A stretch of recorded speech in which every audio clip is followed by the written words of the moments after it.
Hi there, I'm Michael Coorlim, and today we're playing Sierra's 1988 game Gold Rush. It's one of the last AGI engine games released by Sierra Online and one of the first adventure games to offer multiple paths. I'll be showing off all three in this playthrough. This is going to be a long video that focuses on the moment-to-moment way the story plays out. If you want a comprehensive analysis, check out my other Gold Rush video. A Great American Hero, Jared Wilson. A young, ambitious city slicker born and raised in urban America. Quite frankly, he's perfectly prim and proper, caught in the trap of the 9 to 5. Is this all life has to offer? There has to be more. This man is ready for action. As of this moment, no longer will he accept only dreaming of adventure.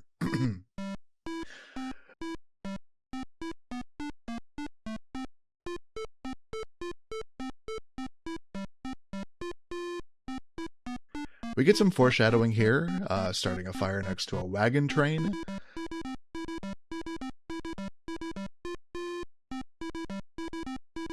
Finally noticing the fire and walking calmly out of frame onto the ship.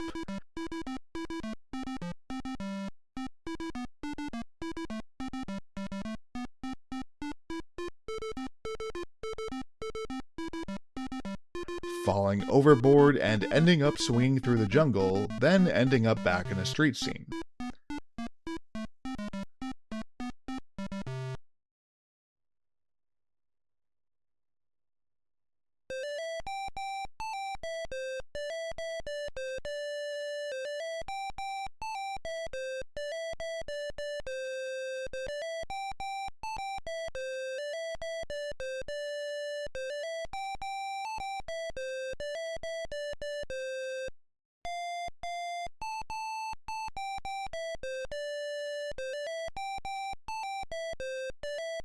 We jump out of the logo into the city scene, which is a nice little effect here, and we are in the game. Before we move on, I'd like to thank my channel members and Patreon supporters for making this possible. Satanica9, Non-Square Pixels, Damian Peroski 2033, Drake Flaz, Feed Me Kittens, Jeremy Dietzig, and Eric Mason. If you want to help the channel out and get access to ad-free versions of these longer videos, please consider joining as a member.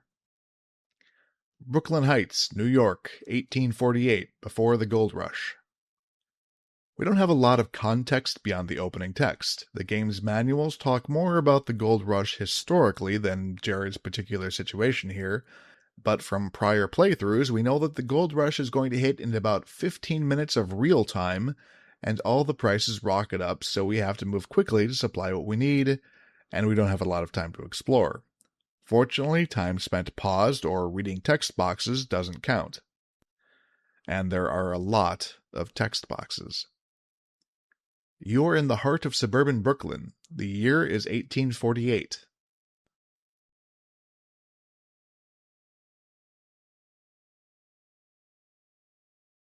There are many houses in Brooklyn, but this one has a special place in your heart. We check our inventory for clues. We have $15 and a house key. $15 in 1848 is about $600 in modern money, which is quite a chunk of change to be walking around with. Looking at the key, this is the key to our residence, 10 Front Street, so that's our house. You have a fistful of cold cash.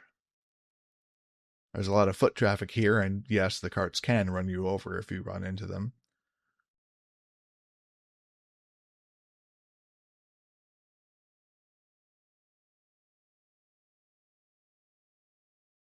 Unlock the gate, open the door.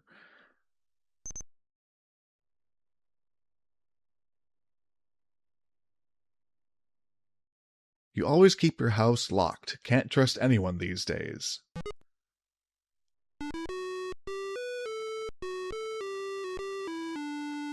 In the living room, there is a desk in the corner and a table in the center of the room.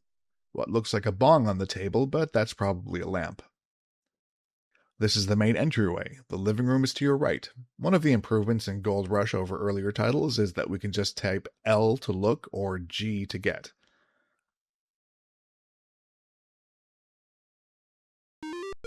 Memories, memories, memories. Every time you look at this album, it brings back memories. The album begins with a painting of your father and his best man, Mr. Quayle, the bank president, shaking hands after the wedding. You can't help but remember the help that Mr. Quayle was during the years after your parents' death. He raised you and your brother, Jake, until you could live on your own. Here's a painting of your older brother Jake when he was just a baby. You often think of Jake, wondering where he is and what he is doing. Ooh, we have a dramatic question. Just across the page is a painting of you. You must have been about 18 months old.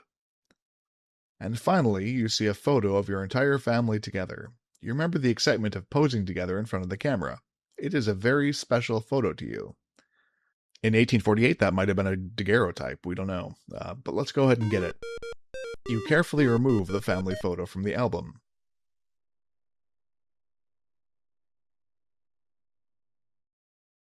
This is a roll-top desk.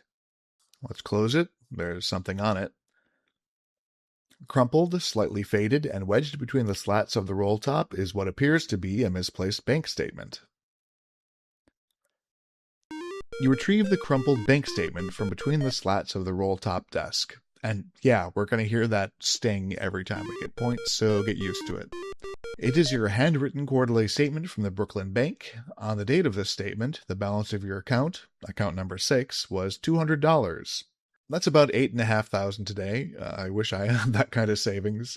We need to write that down, by the way. The account number will be random in each playthrough.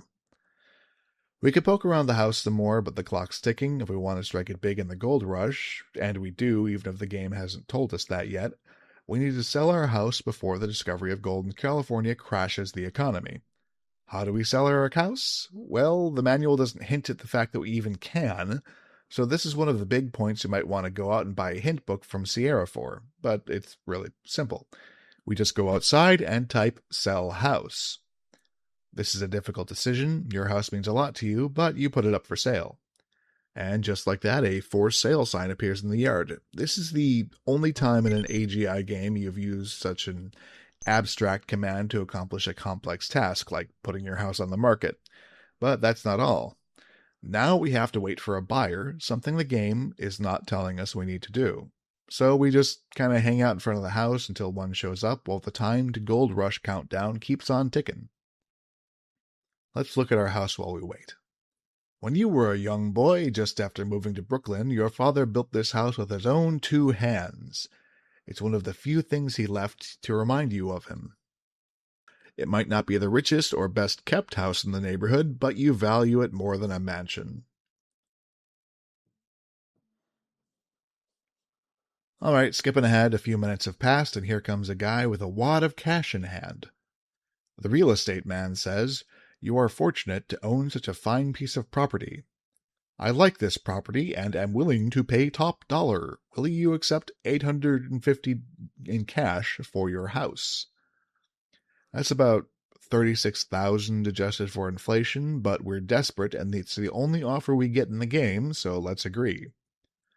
Congratulations, property values are at a premium. You have conducted a prime sale. You are sad that your house is gone, but you'll always have the memories. As you give the real estate man the keys to your house, you say, "Mr. Quayle will come by to pick up my personal belongings." Selling the house to the guy and we don't even know his name. That handled, we can head off into town.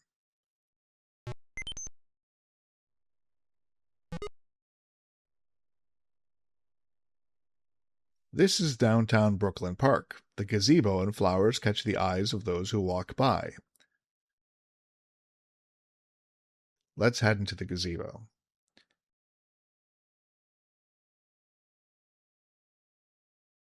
You remember playing around the gazebo as a child. You would lose your candy through the wide cracks in the gazebo floor.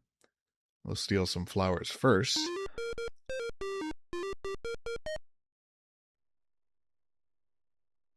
It is a lovely bouquet of flowers. There must be something nice to do with them. You see the sparkle of something shiny. Ah, yes, a closer look reveals a gold coin under the gazebo. You stretch your arm as far as humanly possible. The gold coin is almost beyond your reach, but you are able to grab it. So I guess we can fit our whole arm through the slats in the floor. I don't picture this very well, but okay. It's a mint condition, uncirculated 1848 solid gold coin. On we go.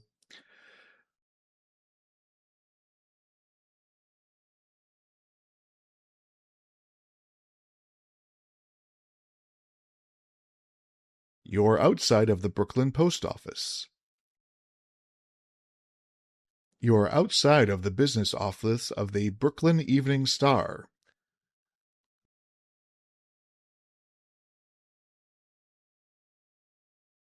This is the Brooklyn Evening Star business office. The family trade was carpentry, but this is the business that has always been interesting to you.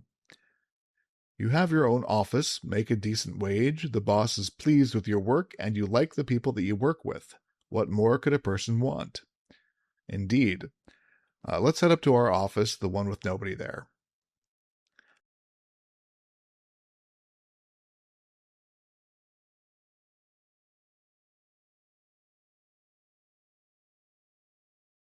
This is your office, and it is a nice office.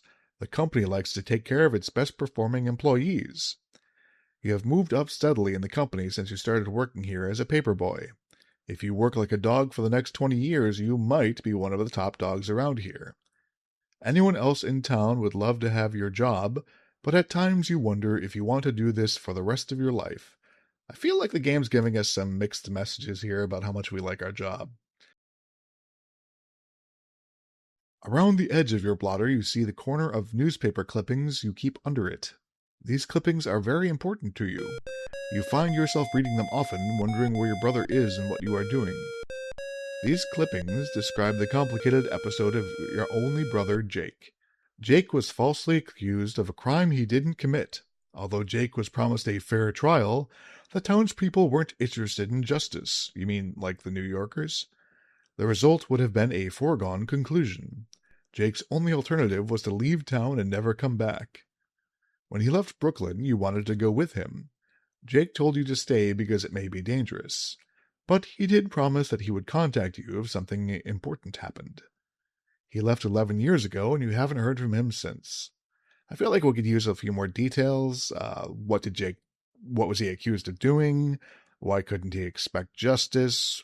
Why was it safer for us to stay here around the people who'd done that to him? This is your boss's office. I quit. Your boss is shocked by your decision. He says, "But Jared, you are one of the best."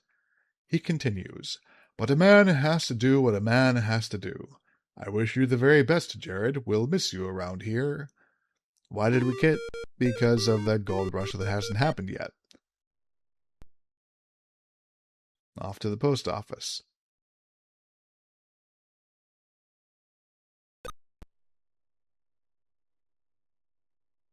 You come to the post office often. There is a counter between you and the mailboxes. Ring the bell.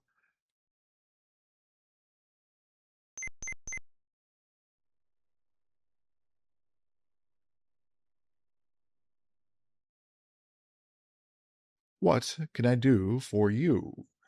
Give me my mail. The postmaster exclaims, "Good news, Jared. You have a letter." Settle down, man.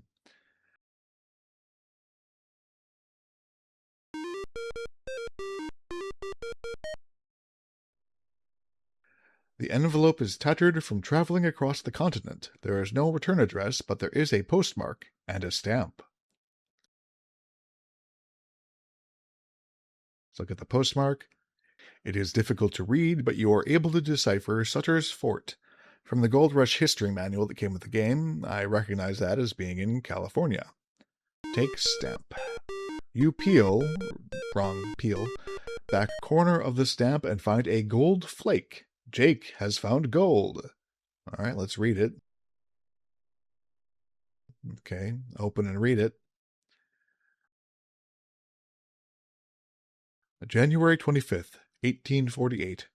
Jared, this letter is of great importance, as you will find.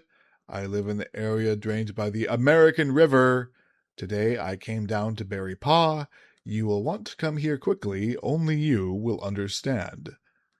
Oh, that very, very difficult to figure out code you're using there, Jake. Only I will understand, huh? Farewell, Jake. P.S. Bring something from home so I will know it's you. This is a letter from your long-lost brother Jake. There are some interesting holes in it that look like they've been cut intentionally. All right, there's a few odd things here. First, our parents died when we were kids. Second, if we read the capitalized words, it's great find in the American River, which, as we know from the history books, is near Sutter's Fort. The holes imply some kind of cipher, and the gold flag lets us deduce that he's found gold and is trying to covertly hint at where. The holes, those are a mystery yet.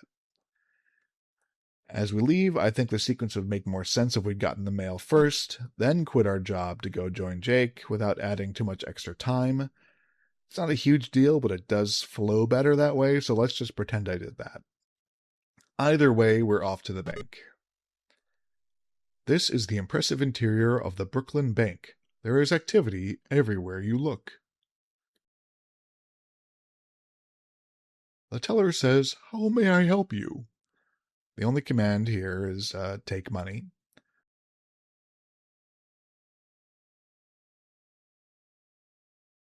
Okay, Jared, what is your account number? Good thing we wrote it down. 6. Here is your $200, sir. We have a little over 1,000 now. That's 1065.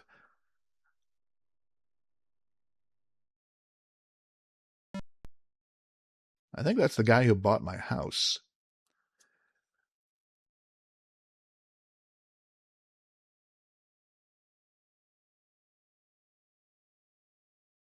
The new warehouse stands at the end of the dock. There is a ship preparing for departure. We need a trip to California.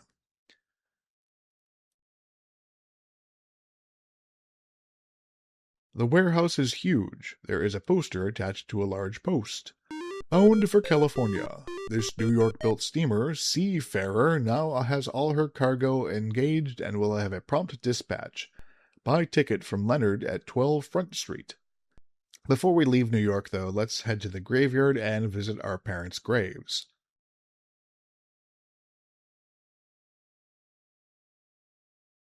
Although it is painful, you visit the cemetery occasionally. You have loved ones buried here.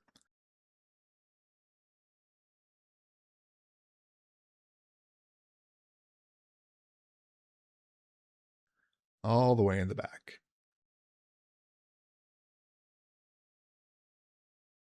In loving memory of Martha Wilson, 1839, age 31. May she rest in peace. Survived by her sons Jake and Jared. Gives us a minor key, O Clementine sting. Interesting choice. In respect for our father, Marshall Wilson, taken away, 1839, age 33. A great man whose steps are worthy to walk in. This great name to be carried on by Jake and Jared. So I think this is where we learn our surname, Wilson. When you visit your parents' graves, you bring a bouquet of flowers in their memory.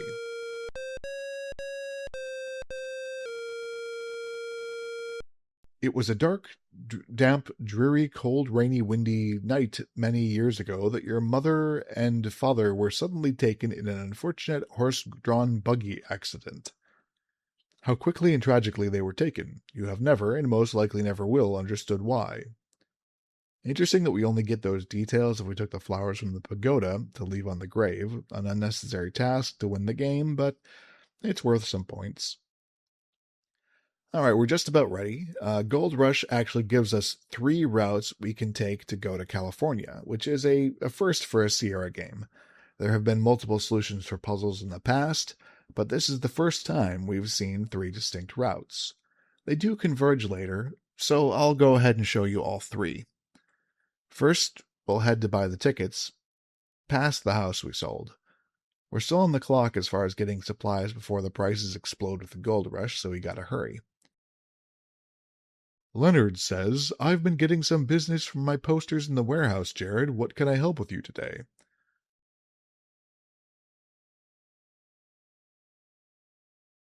Buy a ticket. You'll never find a cheaper time to travel, Jared, and there is room on the ship. The routes to California are Cape Horn, or by way of Panama. The prices are Panama Route 900, Cape Route 650. Are you interested in a ticket? Is he implying that the same ship will go to either Cape Horn or Panama based on what ticket I buy? Anyway, it's about 27,000 today money for Cape Horn, 38,000 for Panama. Yeah, let's do the Cape Horn route first. That's around the tip of South America.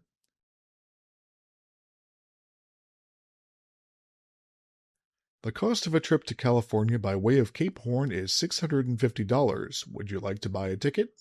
Yes. Thanks, Jared. Here's your ticket. I hope you strike it rich. Me too.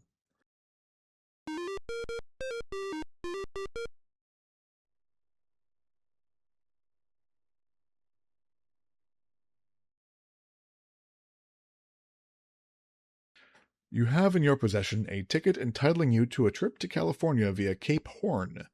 You might wonder why the shorter voyage is more expensive. Well, it's because there's no Panama Canal yet, so the Panama route includes an overland trek. So it's more of a we're buying a ticket for a whole travel package than just the one boat trip.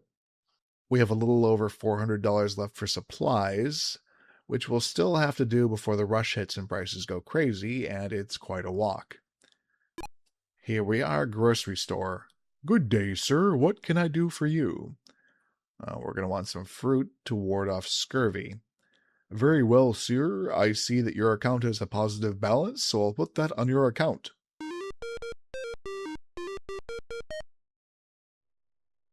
Excuse me, sir. Yeah? The young man continues. I've heard rumors about gold in California. I figured since you work at the newspaper office, you might know if they were true. You answer to the best of your knowledge. At this time, the rumors are just that, rumors.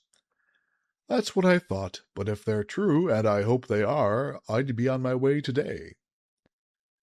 This is a nice character moment here. If you try to buy supplies after the gold rush hits, the grocer is just gone. To try his luck. It's a small thing, but the world state changes make him a more complex NPC than almost every one we've encountered in Sierra games to this point. They usually only ever change in response to direct player action.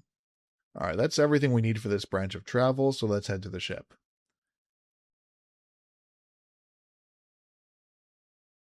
The crewman says, the ship is ready to go, and we've been waiting for you. Let's get going. You have 59 out of the 60 points available in Brooklyn. Staying off the grass would have helped. Well, we must have stepped on the grass near the gazebo without realizing it. There were signs, I didn't bother reading them.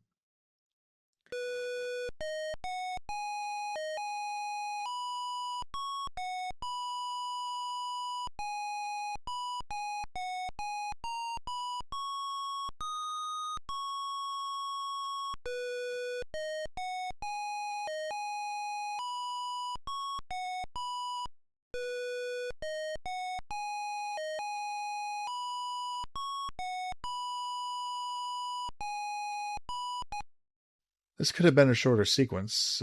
Changing the speed turns off the music. But hey, we beat the gold rush timer. We can take our time to explore a little more, especially in scenes like this. We're on the ship, we see the cutaway, other passengers and crew, no immediate danger, and we can skip it with Control plus N whenever we want. You are on the top deck of the ship. There are people and a pig here with you.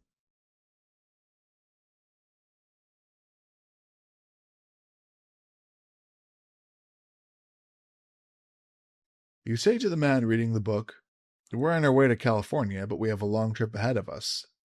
The man continues, you are right. It's going to be a long trip, and you'll want something to read. Take this book. I'd like to give it to you. Please take it. You say, thank you. You're welcome. And we have a Bible. It has a worn black leather cover. The pages are edged with gold.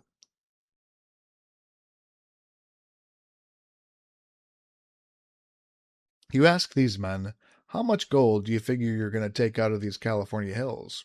One of the men replies, I'm not greedy. If I can fill my hat with gold every day, I'll be happy. The other man replies, I fear we'll arrive in California too late. By the time we get there, most of the gold may be gone. Both of these expectations aren't really exaggerations of the attitudes people ran west with. And we see it again and again, even to the modern day with NFTs, AI. There's always a new gold rush, and the surest income is always being the one selling the shovels. You ask these young men, "What are you going to do when you get to California?" One of them says, "I'm going straight to the town of Coloma. I've heard there's gold aplenty there." The other young man says, "I'm with my partner. I'm heading straight for Coloma." Oh, that's sweet.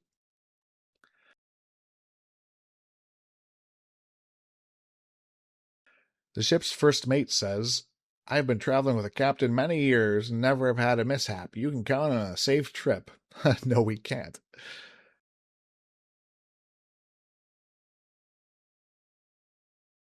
Eric says, "Hi, Jared. We'll be one day closer to the California gold. This is easier than I thought it was going to be." You reply, "That's right. One day closer. I'll drop by and talk to you later." "Okay, that sounds great. Make sure you come by again," says Eric. I guess his name is Eric. We know him? We found that name somewhere? And why is he the only one on the ship who gets a name?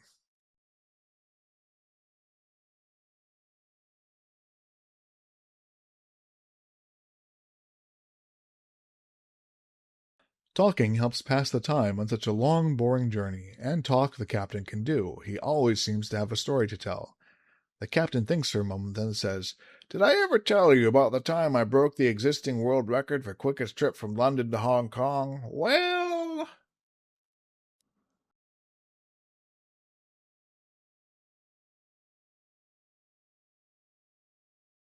The cook says, "We have plenty of provisions right now. If we start to run low, then we'll invite the ship's mascot to dinner." That's what we call foreshadowing. "I'm heading for California to make enough to buy a farm in Pennsylvania. Then I'm going home to my wife and kids."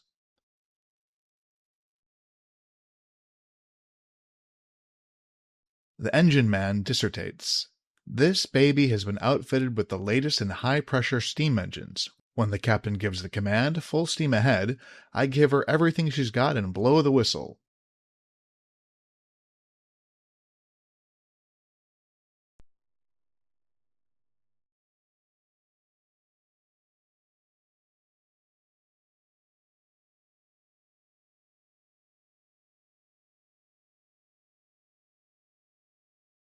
Conversing with these men, you learn that they wish to put their shovels to better use in the gold fields. That's all we need to do here, so let's slam Control N and move on. Land has just disappeared from view. The excitement, expectation, and anticipation of your journey are gone. Now you are beginning to wonder just exactly what you have gotten yourself into. You have left your homes and friends behind, and you wonder if you will ever see them again. It hasn't taken long, and many of the passengers are seasick. It will take a few days before the landlubbers get their sea legs. The passengers, for now at least, are quiet and keep to themselves. But as time goes on, people meet people and have a wonderful time getting acquainted. From passing ships, you hear rumors about gold being discovered in California. Most travelers left with great haste, but very few left without a notebook, a pen, and an ink bottle. Many passengers on board are keeping journals of the experiences they have of their journey. Playing cards, singing, reading, sunning, and wrestling are other popular activities. Any reading material on board was read to tatters before the journey had barely begun. The captain is relatively young as captains go, but he is a wise and frugal man. The captain makes use of the northeast trade winds through the horse latitudes. He makes use of the wind and sails at every opportunity to conserve the supply of coal and to prevent wear and tear on the steam engine. The food on board is not as bad as expected. In fact, at times it is quite tasty, if you're really hungry. Rations that are provided in the galley are quite safe. Very few get sick from eating them. The usual fare is hard-baked biscuit, salted beef, and boiled pudding once a week. In the course of the trip, various activities begin to occur on board. There are debating societies, clergymen have sermons and prayer meetings on Sundays, a band has formed, a ship newspaper has started, and professionals on board give lectures on scientific subjects. There is also a group called the SSA, which stands for Seasickness Anonymous. The group meets at the aft railings of the ship. When the northeast trade winds die down around the equator, a seaman finds himself in an area called the doldrums, or calms, a place definitely disliked by crews without steam. Many a sailing ship would lie still in the water for days, even weeks, waiting to take advantage of even the slightest wind. This is one of the greatest advantages of steam. While other vessels lie motionless with smoke belching from your smokestack, you press on. The captain is proud of his ship because it makes way even in the calm. But he is constantly aware of the danger of having that flammable material in the hold. Lately, you've been feeling a little nauseous, a few cramps here and there, and slightly dehydrated.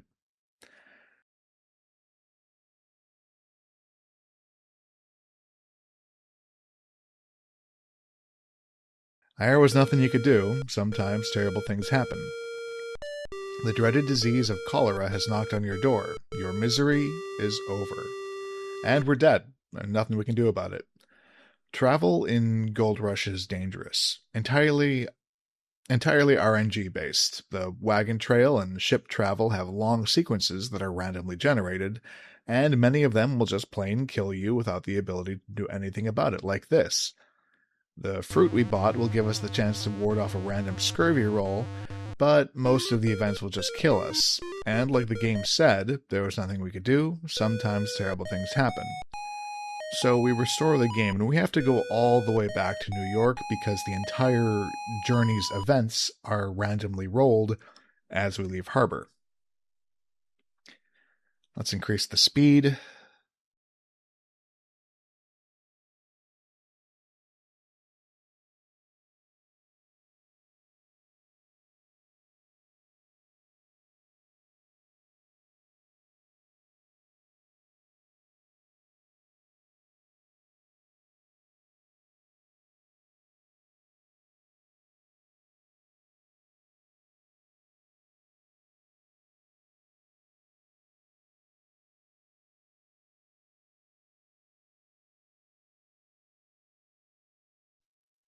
Okay, we didn't get cholera this time. We can talk to people again, but it's largely the same text. We can just skip and keep going.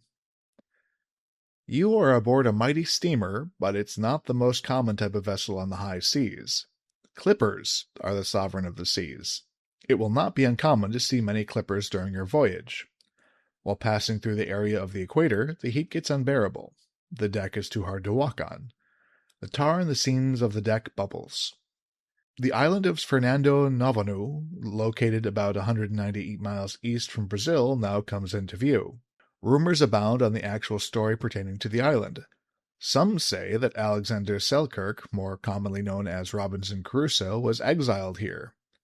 Others claim that the Brazilian government uses the island as a place of exile and a prison. Who really knows? In calm weather, especially aboard the sailing ships, one of the favorite pastimes is catching porpoises, cowfish, or any other fish that can be hooked. These catches provide a much-needed diversion from your now monotonous diet. Eventually, the familiar constellations of the northern hemisphere begin to disappear, and the Southern Cross, composed of 4 brilliant stars marking the 4 corners of the cross, begins to rise in the night sky. Another new sight in the night sky is the Magellan Clouds. This is a golden mist in the sky similar to the Milky Way. That sounds really interesting, and I really wish they would have some art in the game to show us what that looks like. But no, we just get more text. When another ship is sighted, the race is on. The competition is fierce, especially among sailing vessels. Again, this would be a great opportunity to show us, ships racing each other. A simple animated sequence wouldn't even take much time to make. However, captains of sailing vessels love to beat steamers at every opportunity. When approaching a port, the crew begins painting and polishing. They want the steamer to be in ship shape when it pulls into port. Even at sea, the crew is rarely idle. They are continually busy, tending to the needs of the ship to make your voyage a speedy one. You pass many ships leaving Rio, as well as many barks and brigantines steering south towards Rio.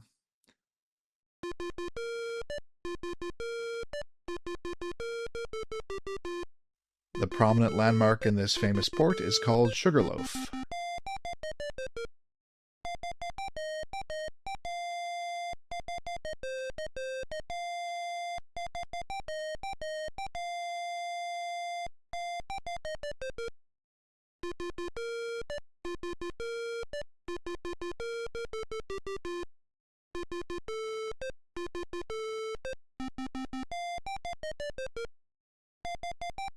Every person on board is looking forward to going ashore. You have been like a caged animal on this ship for nearly 6 weeks.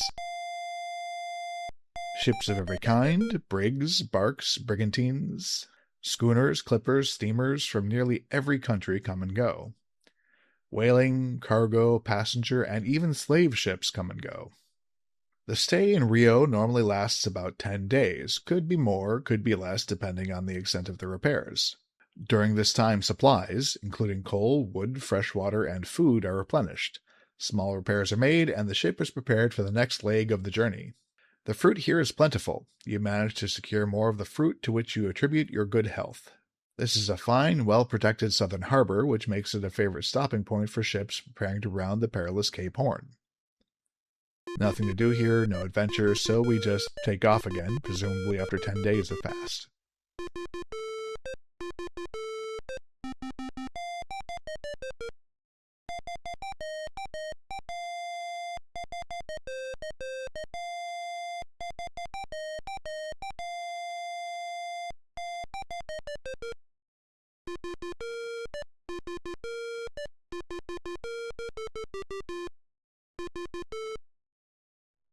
Just south of Rio, the captain advises you that you have crossed the Tropic of Capricorn, that invisible line on the globe at 23 degrees 27 minutes south latitude that separates the torrid zone from the temperate zone.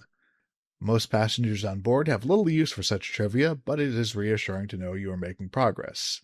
Most players have little use for such trivia either.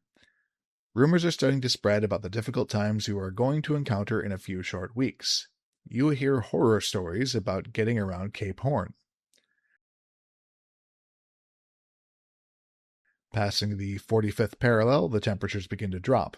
Passengers begin spending more time below deck. When you left Brooklyn, it was the dead of summer. It seems to have slipped everyone's mind, at least now, that June is the dead of winter here. But haven't we been at sea for like 2 months now? If we left midsummer, it should be late September or October. The freezing temperatures are making this painfully clear. Captains vary in age, experience, and wisdom. But all captains, no matter what their background or experience, approach the Cape with great respect. They all realize they are extremely vulnerable to the elements. As you approach the southern tip of South America, the captain advises all persons aboard that the sea you are about to encounter attains a degree of violence unknown in any other part of the globe. You are in the midst of a terrible storm and the ship is taking on water. Everything that wasn't absolutely essential to the continuation of the voyage has just been thrown overboard. Fortunately, the gold coin was still in your pocket, so you have that. Jake's letter, along with the gold flake under the stamp, was in your hip pocket, so you still have that with you. Your family photo was in your pocket, so you still have that. Everything else now belongs to the raging sea. I realize that we forgot to grab the Bible at the start of this run. This rock may have done serious damage to the hull of the ship. The captain orders the crew and passengers to abandon ship, but it is too late. The lowest level of the ship fills with water, and the ship is on the way down in some of the most frigid water in the world.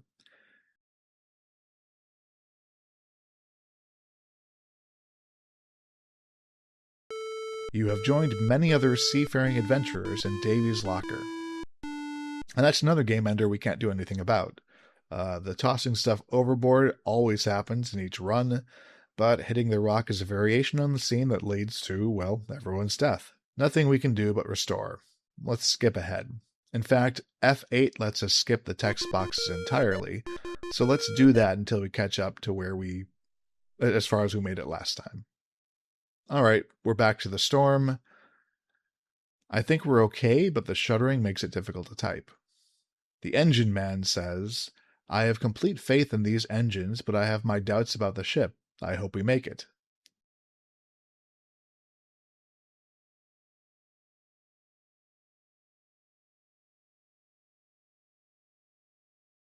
The man at the table says, right now I wish I was back in Pennsylvania with my family. This ship sounds like it's going to come apart. The cook says, The only time I don't think about food is when I'm in a storm rounding Cape Horn. I just hope the ship doesn't break up.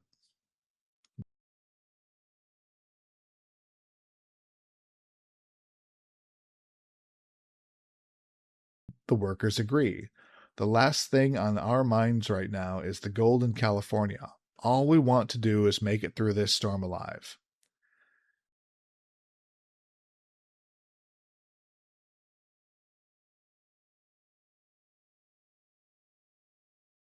The captain yells, "Don't bother me with small talk right now, young man. I've got my hands full." Yeah, that's my bad. The first mate doesn't even realize you're talking to him. He is intently listening to each command of the captain.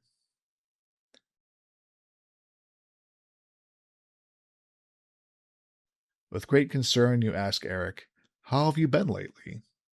Eric replies, "I'm doing tolerably well. However, if conditions get any worse, I don't know if I will make it." Well, that's everybody, so let's move on to the next scene. Just before rounding Cape Horn, the captain points out deceit rocks, which are colored white from bird droppings. Fascinating. Thank you for pointing that out in the middle of this life and death struggle.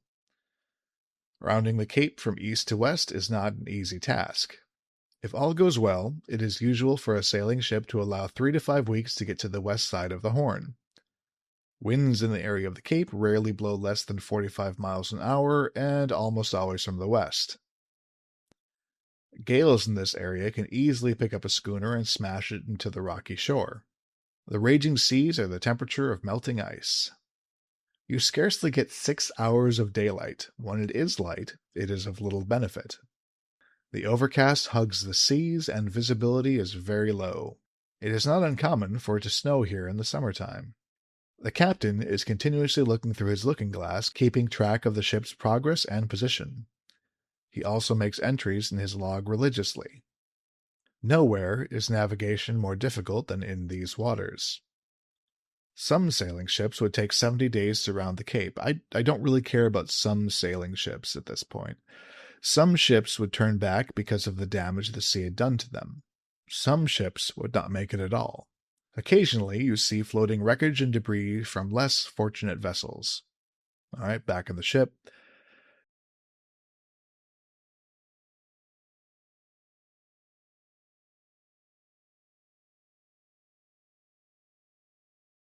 Dialogue seems the same. We still get the shuddering.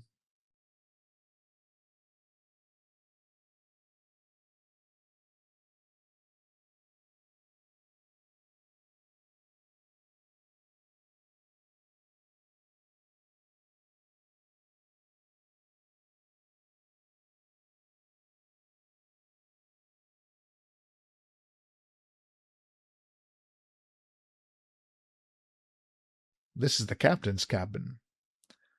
A paperclip that was on the desk is now lying on the floor. It must have been tossed there by the storm.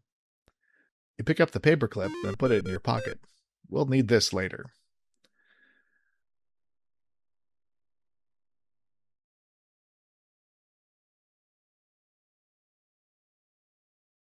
The workers don't mind if you take the stick. After all, it's just a useless old stick.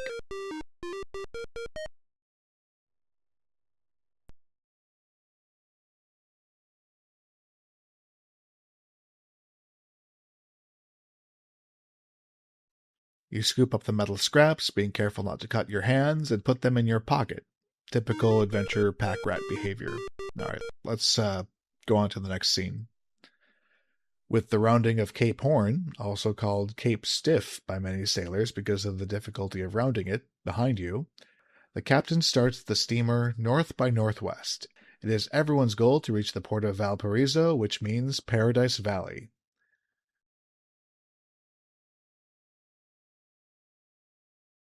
As the temperature rises, so do your spirits.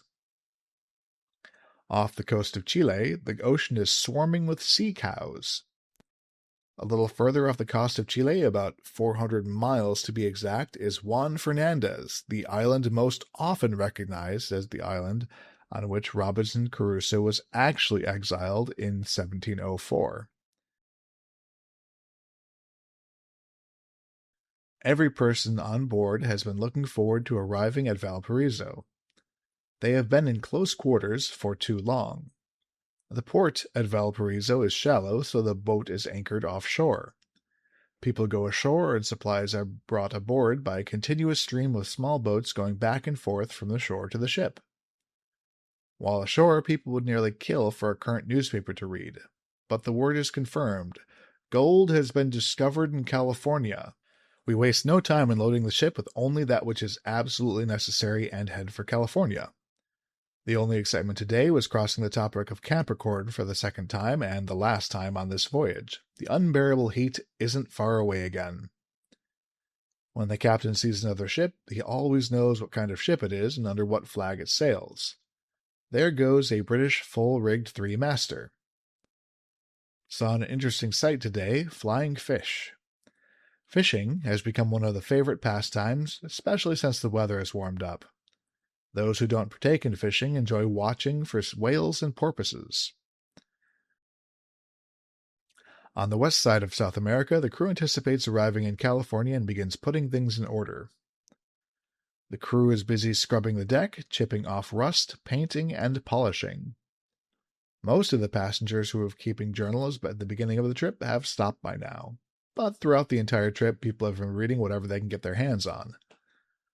Many days aboard the ship are spent in utter monotony. There is nothing to do, at least nothing you feel like doing, but watch an occasional ship come and go, watch the sun rise out of the water, moving across the sky, and then set into the water again. Day after day after day. The last leg of the journey is slow and seems to drag on forever. Good job making it feel that way, Sierra. The walls seem to be moving in. You are positive the ship is only half the size it was when it left Brooklyn. Moments of solitude and privacy are non-existent. Fellow passengers who only a month ago were easy to get along with now seem impossible to tolerate. Fights break out over trifles. There is constant bickering and gossip. Before, you complained of having the same food to eat meal after meal, but now you would gladly eat anything. Provisions are running dangerously low. Yeah, that is the implication there. Food is running out on board the ship. We just said that. Everyone is suffering. One man has already died. Okay, this is a segment we can't skip, so we need to solve our food problem. Try the galley.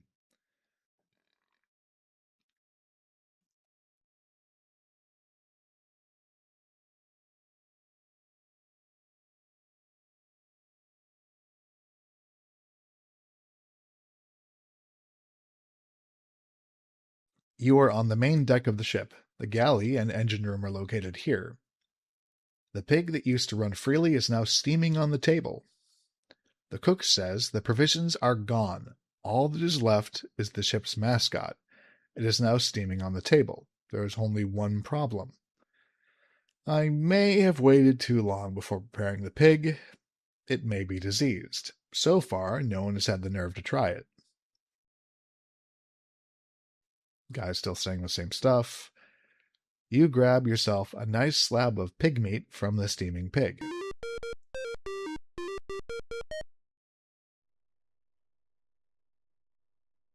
Eat ham. As soon as you sink your teeth into this piece of meat, you realize something terrible is about to happen. That pig had some kind of disease that poisoned the meat. It looks like your trip is over. Wow, trichnosis works fast. This is one of the problems of no refrigeration. Let's go ahead and restore.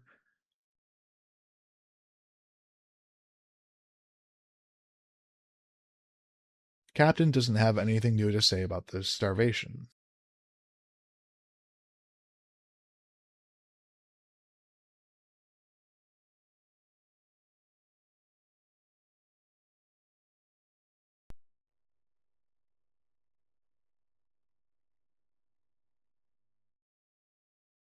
Some bunks are neat, others are a mess. Thinking the string might come in handy someday, you pick it up and put it in your pocket.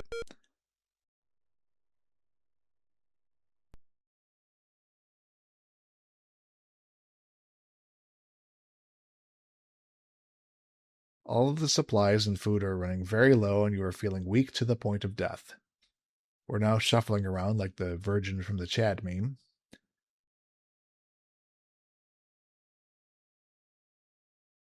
Fish.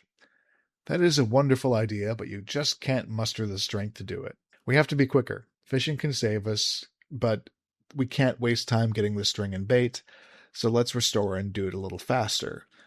We, thankfully, picked up the paper clip for a hook and a stick for the rod in the last sandbox period.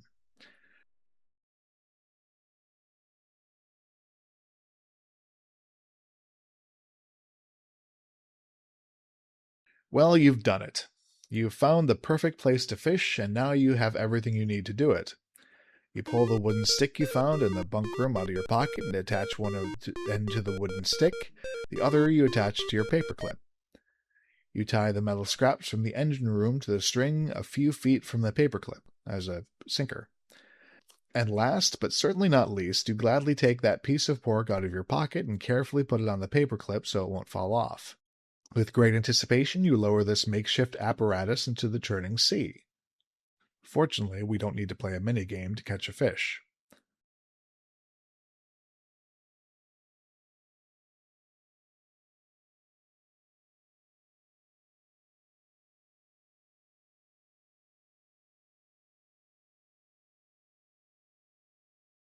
Once again, Jared, you have saved the day and the lives of those around you. You reel in the catch of the day and share it with your companions. Now you'll all be able to make it to California. The captain has given the word that you are only a few weeks from the coast of California. This seems to calm everyone's nerves. The arguments and fights subside. As the ship nears California, you begin to forget the hardships and tough times you have just endured. The promises made to the Almighty while rounding the Cape are all but forgotten. Somehow, those times don't seem as tough now. Much more important now is the topic of nearly every conversation on the ship: where people plan to go to search for gold, how they are going to get it, and what they are going to do with the fortune they discover there. There's also much fretting and worrying about arriving too late and missing out on the best opportunities. Hopefully, there will still be plenty of gold left when you get there. This is the kind of energy they tried to capture marketing crypto and NFTs, and they're trying to brand with AI. The problem is, it's a false scarcity for a product with little actual value. For the crew, no portion of the voyage is without danger. They must maintain their vigilance to the very end. You are fortunate that the ship has a sufficient supply of coal to make it to California. Other steamers ran out of coal. When that happens, spars, doors, bunks, and portions of the deck were ripped up and fed into the firebox to keep that ship moving towards the gold fields. The ship is now approaching the Golden Gate, and your journey is approaching its end. The dense fog makes it difficult, not to mention dangerous, to find the entrance to the Golden Gate. All hands are on deck as you approach California. To the gold-seeking passengers on board, it is the long-awaited Promised Land. Everyone cheers for the captain as he guides the ship through the Golden Gate. The shoreline is covered with lush green plants. What a beautiful sight! The bay is filled with boats of all kinds from every country. The boats and ships are too numerous to count. It looks as if they're stacked on top of each other. Would be neat if you showed us a picture of that, Sierra. But they seem to be deserted. Everyone on board is sure they are too late now. Energy levels run high among the prospectors on board. Well, which is it? The captain takes you across the bay and up the Sacramento River.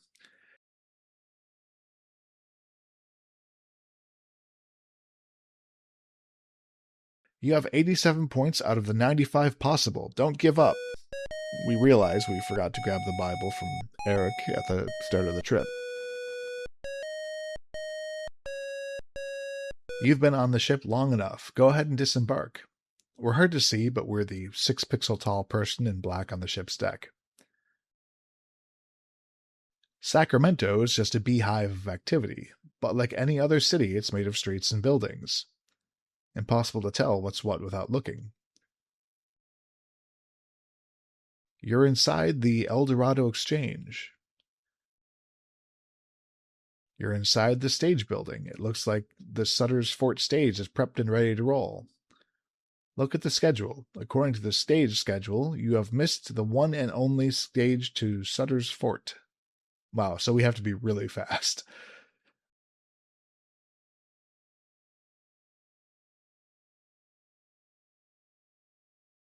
According to the schedule, the stage to Sutter's Fort can leave at any time. You jump on board the stage bound for Sutter's Fork and you're on your way. Why the sudden change in dialect? Maybe it's because we've hit California. We get an overhead view of our stagecoach heading to the fort. And here we are. This is the point where all three routes converge, so I'm going to go ahead and restore back to Brooklyn to show you guys the Overland Route. Just keep in mind that we forgot to get the Bible on the ship this playthrough, so it's technically a zombie state. We'd be stuck and unable to move on, so this won't be the playthrough that we continue.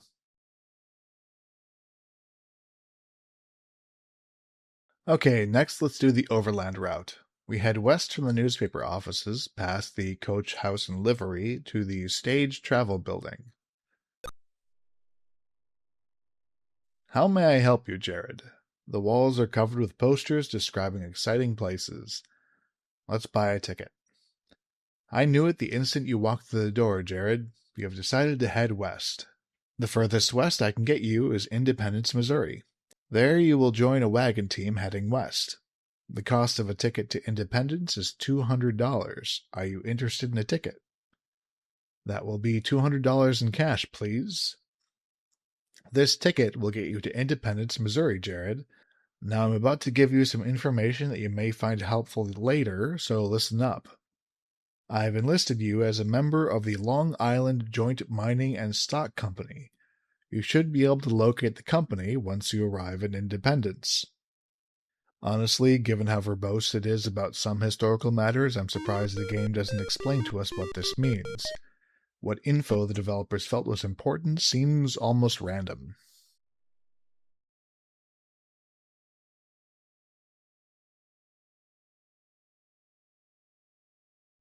The stage driver says you need to show it to the short man, in the stable, I guess.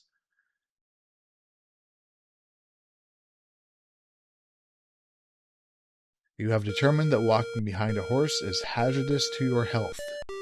Well, better restore and do all that again.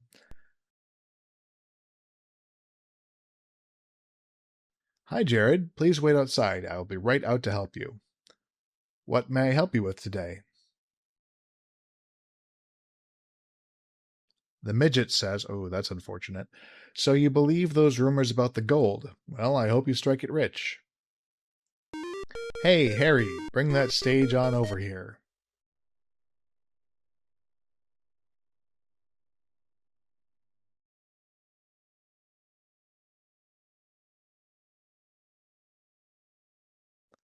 And away we go.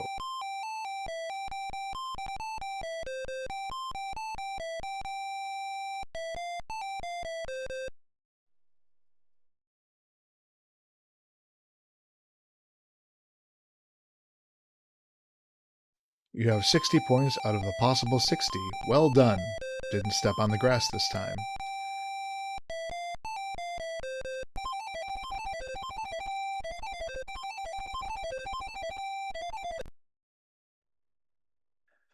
The first stop on your journey is beautiful Buffalo, New York. You gladly get off the stage at Buffalo and embark on a Great Lakes steamer. Lake Erie, Cleveland, Toledo, Lake Huron, Lake Michigan. In Chicago, a city with a whopping 20,000 inhabitants, you disembark the Great Lakes steamer only to board another water-going vessel, a canal boat. This will take you to Peru, Illinois, a ride of about 100 miles. After Peru, the next leg of your trip will be aboard a river steamer which will take you to St. Louis via the Illinois and Mississippi rivers. It may seem unbelievable, but you have to change steamers again in St. Louis. You are glad to discover that this will be your last boat ride, not knowing that in a few short weeks you will long for a relaxing boat to ride. That is an awkward sentence. You board another steamer in St. Louis and ride about 390 miles up the Missouri River to Independence, Missouri. Hurry up and wait, you'll be in Independence in approximately 2 days. You don't look long before you find the Long Island Joint Mining and Stock Company camp set up just north of Independence. With a great deal of anticipation, you enter camp. Managed to make it all the way here without suddenly dying? Feels good. Looks like we're dressed more casually. This is the camp of the Long Island Joint Mining and Stock Company. From the north edge of camp, there is a great view of the Missouri River and the plains.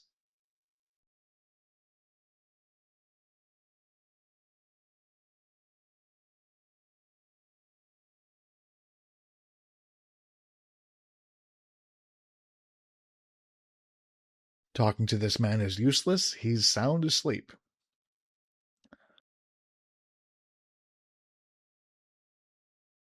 The pig roaster says, "I got me a pig roasting on that there spit. I can hardly wait to sink my teeth into it."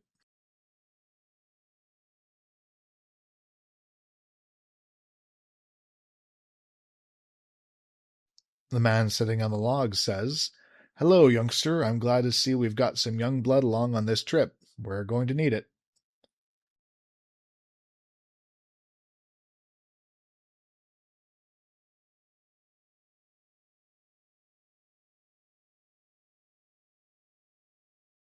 You find the man who appears to be the leader of the company and introduce yourself to him. "Excuse me, sir. My name is Jared Wilson. I'll be going to California with you." "Welcome to the Long Island Joint Mining and Stock Company, Jared," bellows the seasoned-looking man. "It is great to have you join us." "My name is Captain Buddy." "That's right, Captain Buddy. I'm going to do everything within my power to take this company safely across the country to California. Or my name's not Captain Buddy. Before we get too far, Jared, there's something you need to know. The company fund is running low. I'm asking all of the company members to contribute everything they can so we can all make it to California as soon as possible. This sounds like a scam. This man is engaged in an intriguing conversation with the captain.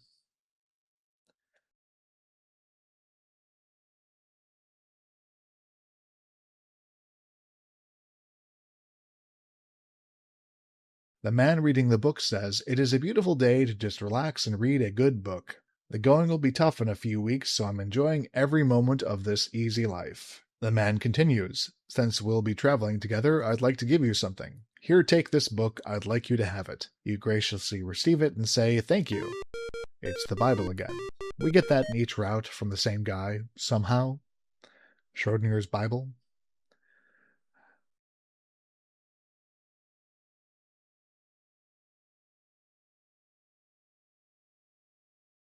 This man is out of breath from chopping wood.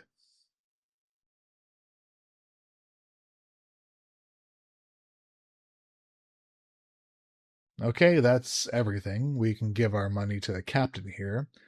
We had $865 left, which is almost $40,000 in today's money. Thank you so much, Jared. You're a bright-looking young man, Jared, and I have an assignment for you. Here it comes. When the plains are turning green from the growing grass and the mud is beginning to dry, we need to make haste to the riches of California. But in order to do that, we are going to need a fine team of animals to pull these heavy wagons. I am charging you with the responsibility of attaining these animals. The company fund will pick up the tab. You mean the money I just gave you? Head south into Independence to find the teams and report back to me when you have accomplished your mission. All right, which way is south? Probably down. Oh, it's right here.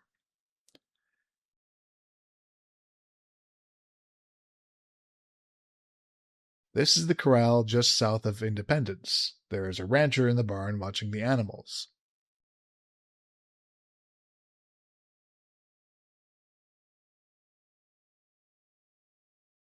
The man says, "Hello, young greenhorn. What can I do for you today?"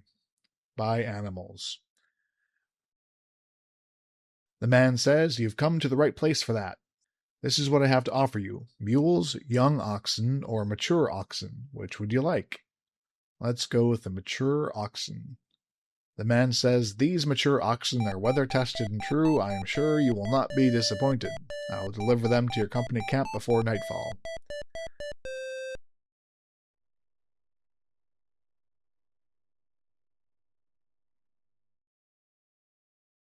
The rancher keeps the mules in the corral. He also has oxen, but they are in another corral that we didn't bother drawing. Where are we? I hate that we didn't keep this spatial continuity.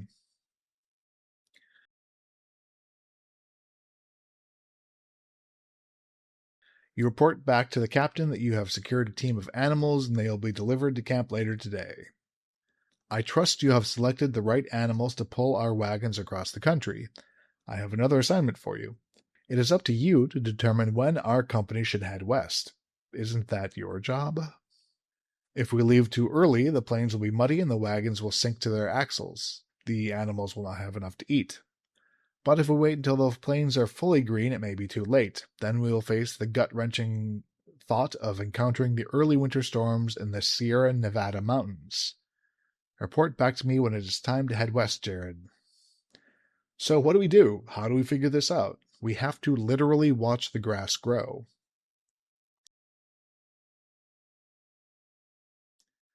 The plains are still brown and muddy from the cold, wet winter. There is very little grass. So we basically sit and wait and occasionally look to see if anything has changed. It's not terribly intuitive, but probably sold a few hint books. 4 minutes later, your keen eye has noticed that the plains are growing greener every day. The mud is beginning to dry. I guess this represents days to weeks of waiting in the game's story. It's impossible to tell. There's no real way to measure the passage of time.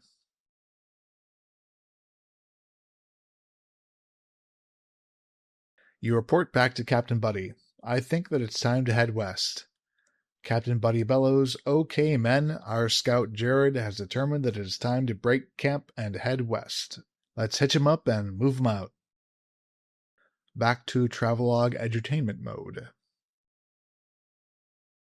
It is 2,100 miles to California, but after only a few miles your company, and every other company heading west, realizes that the wagons are too heavy. You begin what will be the start of a continual process lightening the load. Goes to show that literally nobody was prepared for this, despite Oregon Trail wagons having been around for a decade and a half at this point. The traffic is very heavy, leaving Independence. There must be hundreds of wagons, usually pulled by 6 to 8 mules or oxen on the trail. The trail becomes deeply rutted, making passage difficult. Wagon axles break, wheels fall off, wagons slink up to their axles in mud. If they cannot be pulled out, they are abandoned. 45 miles down the trail forks. To the south is the Santa Fe Trail. To the north, the Oregon-California Trail. Very few take the southern route. Again, we're hearing the academic history instead of our own, Jared's, story. It isn't long before the first Indians are encountered. The first Indians encountered are the Shawnee and the Potawatomis. Much to the surprise of most travelers, and to the disappointment of some, they are friendly and helpful. Crossing the Kansas River. There was nothing you could do. Sometimes terrible things happen. So yeah, we randomly fell down and died. The dreaded disease of cholera has knocked on your door. Your misery is over. Seems lazier than the Cape Route deaths, but let's restore and start over.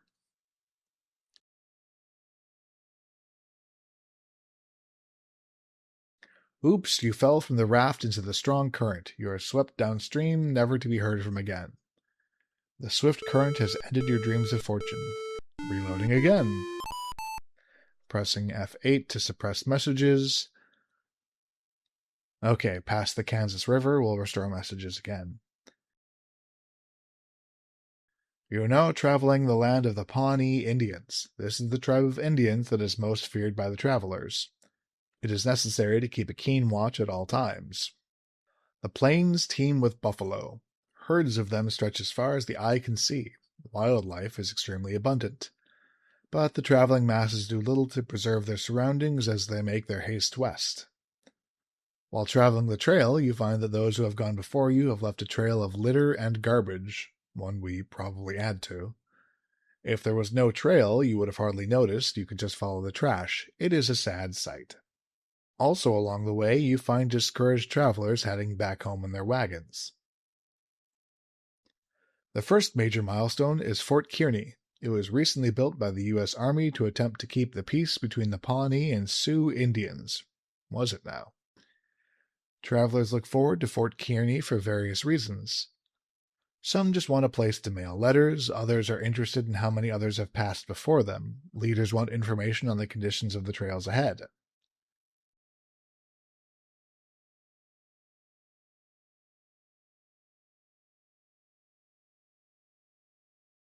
The trail is wide and easy to traverse. The Platte River provides an ample supply of water.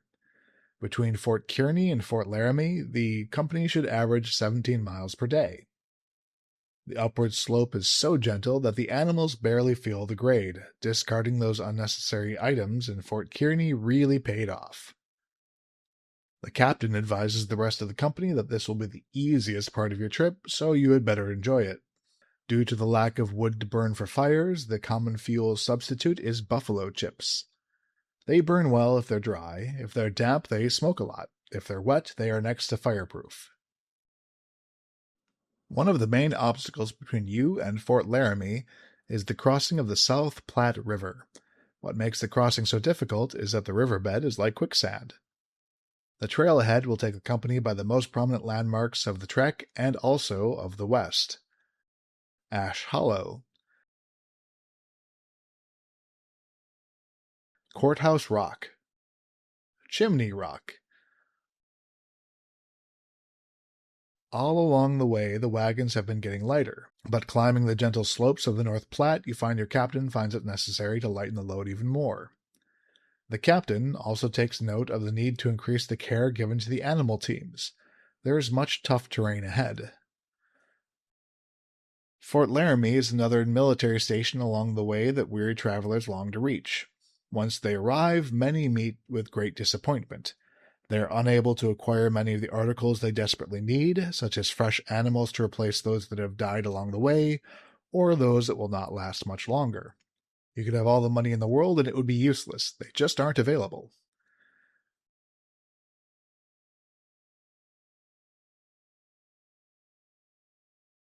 Leaving Fort Laramie, the scenery changes abruptly. From the gentle slopes of the plain, you are now traveling on the sandy, steep trails leading into the hills called the Black Hills because of the dense growth of juniper and pine. It is now obvious that many wagons on this trail are extremely overloaded and that they have been abandoning all unnecessary items in mass quantities. Oh, Jesus. Abandoned articles consisting of bacon, sugar, camp equipment, cooking utensils, clothes, household furniture, stoves, gridirons, carpenter's tools, blacksmith's anvils, crowbars, drills, augers, gold washers, chisels, axes, trunks, spades, plows, large grindstones, baking oven, kegs, and barrels are everywhere. One company, once in the Black Hills, finally discarded an entire sawmill they planned to operate in California. Anything of any value that was discarded was usually ruined in some way so that successive travelers would not be able to use the item. See, this is the kind of thing I want more detail on. Why? Was that a common attitude, screwing over other travelers out of spite? As for your company, the captain orders that every item that isn't essential to the trip must be discarded, no matter how small. Fortunately for you, the solid gold coin you brought with you from Brooklyn is still in your pocket, so you still have that. The letter from your long-lost brother Jake was in your pocket along with the gold flake under the stamp, so that is still with you. Your family photo fits in your pocket, so that isn't discarded. Same as with the Cape trip. The company decides to allow you to keep the Bible just in case someone needs it later. We will. Everything else is thrown from the wagon beside the trail. The only way to cross the North Platte River is by ferry. The line of wagons waiting to cross the river sometimes reaches 20 miles in length. Impatient companies cut down trees and make their own rafts for their wagons. The scenery changes once again.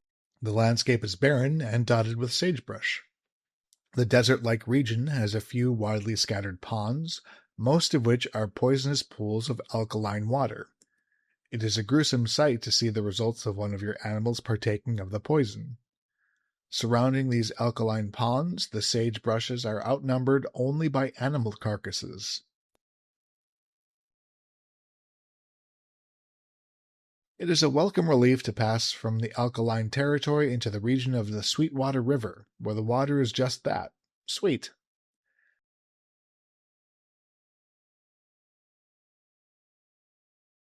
At the west end of the Sweetwater Valley, the trail crossed a broad plateau to South Pass, the halfway point of your cross-country trek. A short break from the seemingly never-ending toil of crossing the country is taken at South Pass to celebrate reaching the halfway point of your journey, which coincides with the Continental Divide. You are now on the Pacific side of the Rockies.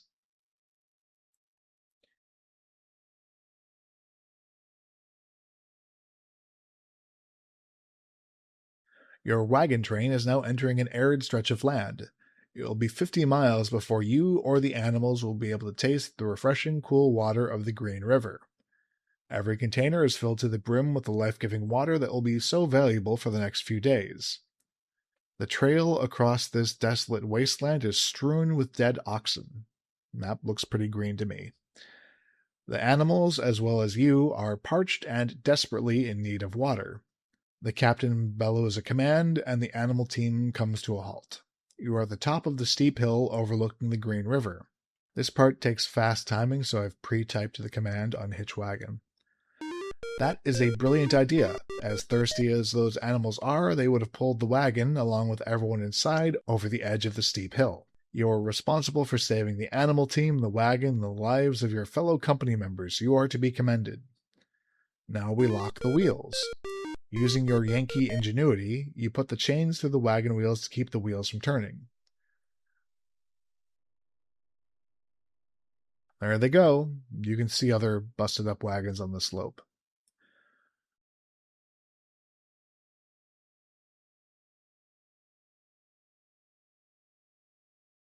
When the oxen return, refreshed and ready to go, you assist in hitching their wagon. The wagon starts moving, so you courageously get on. Things are looking good.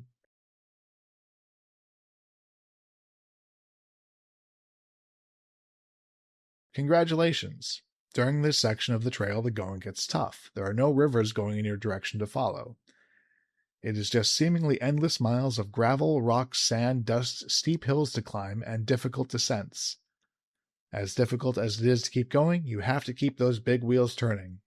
The trail gets slightly easier for a few miles as you follow the Bear River. This is a welcome relief. Here the trail forks. The southern route is called Hudspeth's Cutoff. The route is slightly shorter as the crow flies, but it misses the stop at Fort Hall. Your captain takes you on the northern route towards the fort. Fort Hall. After leaving the Fort Hall, the company follows the Snake River through the portion of Idaho. A common landmark is Steeple Rocks, two pointed chimneys of rock prominently standing 200 to 300 feet in height. Do we get a picture of this? No. It is a relief for your captain to see this landmark come into view. He lets everyone know the company is on the right course.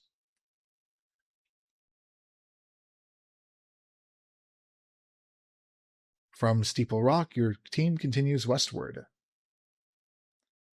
About 90 miles west of Steeple Rocks, you encounter the Humboldt River. The Humboldt River is a real lifesaver. It's more like a mud ditch than a river, but it preserves life through the 300 miles of arid, hostile wasteland. Tombstones of unfortunate travelers and carcasses lie everywhere along the trail. Here lies pepperoni and cheese. Although the Humboldt River supplies water to people and animals passing by, there are now other factors to challenge the company. Fatigue is taking its toll on people and animals who must walk day after day after day, breathing dust and pulverized dung. The continual complaining of company members is adding even more tension. There were also diggers, Indians of the Shoshone and Paiute tribes. The diggers steal and kill the precious oxen or mules possessed by traveling teams. Gold seekers who have lost their animals are also resorting to stealing animals from other companies.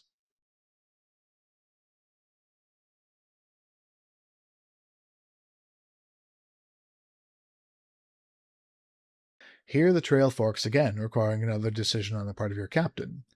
The choices are the Lassen Cutoff or the Truckee route.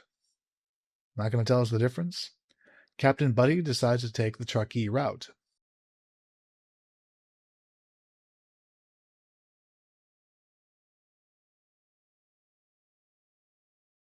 You, along with everyone in the company, are now beginning to wonder why Captain Buddy selected the Truckee route. It takes you directly through a deadly desert, while the Lassen cutoff avoids the desert completely. It's too late to go back, you'll just have to make the best of it and hope you survive. You are suffering from severe thirst and starvation. Life as you know it is nearly over, unless you do something quick.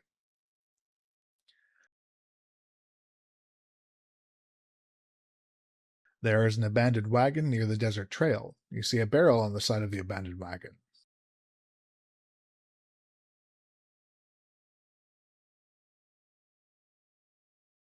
Open it. You see some water in the bottom of the water barrel. You drink all the water that remains in the water barrel, but you still need something to eat or you will surely die. Take meat. The meat looks repulsive, but you are so hungry you eat every bite. Now you must try to catch up with your wagon company.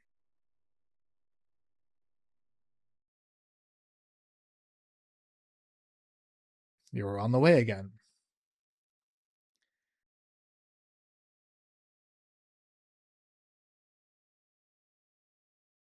It wasn't far from here that the Donner Party encountered an early winter storm. Just the thought of it sends chills up and down your spine. Now you are over the summit of the Sierra Nevada mountain range and are beginning your descent into the Sacramento Valley. Just knowing you are getting close gives you a little more energy.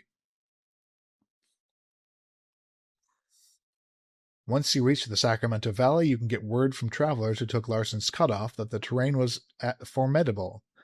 Perhaps Captain Buddy did make a wise decision. You also learn that the U.S. Army, in an attempt to prevent another catastrophe which would dwarf that of the Donner Party, has sent rescue teams to help those men, women, and children still on the trail in the Sierras.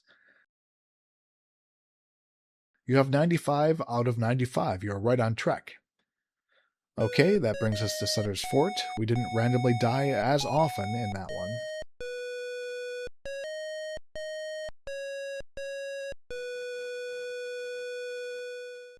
One more route to go, Panama. We restore and head back to the guy selling tickets. The Panama route is $900, or almost $40,000 in 2026 money.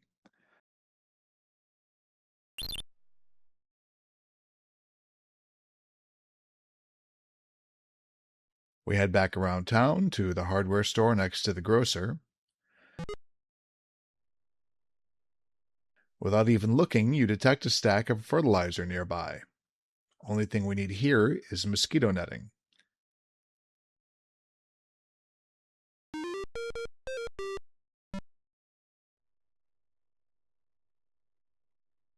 If you were to visit a place with many, many mosquitoes, this netting would keep those pesky insects from biting you. Prevent us from dying of malaria. We're 30 years early for the Panama Canal, so this route is going to take us overland through the jungle for a spell. We head back to the ship. This time, because we have the Panama ticket, it's headed to Panama. Schrodinger's steamship, I guess.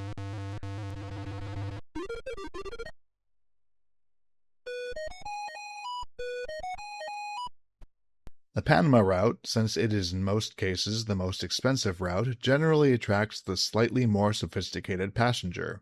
But the jungle has no respect for sophistication, only surprises. Some of these people haven't seen a hard day's work in their entire lives, saving chopping the firewood for mother. That's okay.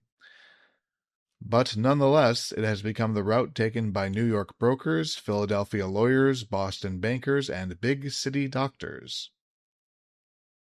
The captain advises the passengers that it will take approximately 2 to 3 weeks to get to the Rio Chagres.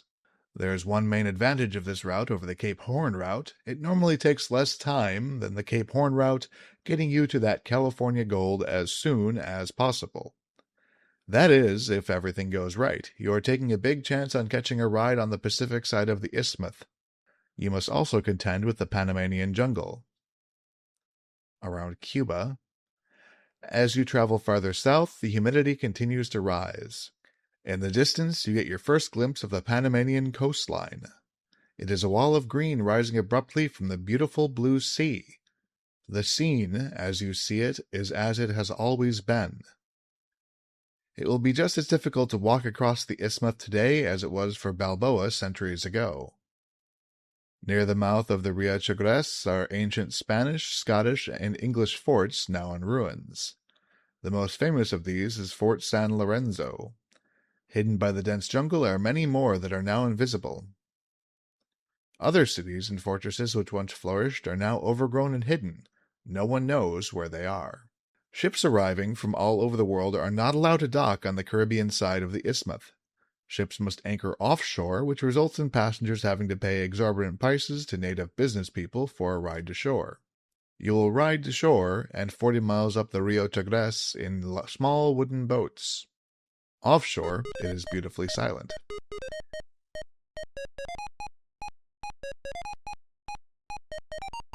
You are approaching the Isthmus of Panama. Fort San Lorenzo. City of Chagres.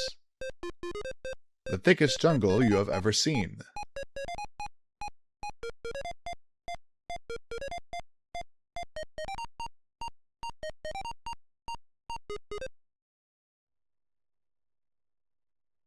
The Panamanian jungle is all around you.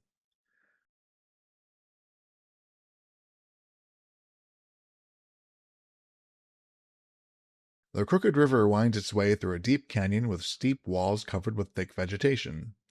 In the jungle, it is never silent. There is an underlying hum and rustle and the sound of water dripping. Birds are squawking, monkeys are chattering, things you can't see are crashing and crumbling. The wildlife is breathtaking.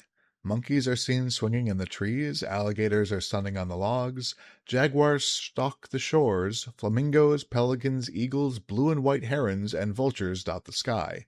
Not to mention all the creatures you can't see that are watching you. Insects are unbearable. They are not just a nuisance, they carry dreaded, deadly diseases. At times, it is necessary to get out of the boat and drag it through the shallow portions of the river. You don't want to touch the jungle plants. Some of them have poisonous juices, some have 4-inch spikes, some have blades as long and sharp as swords. You sweat continuously. The temperature may only be 95 degrees Fahrenheit, but the air is saturated and perfectly still. All around you is the smell of hot, wet, rotten vegetation. You are beginning to wonder why you ever left the comforts of Brooklyn.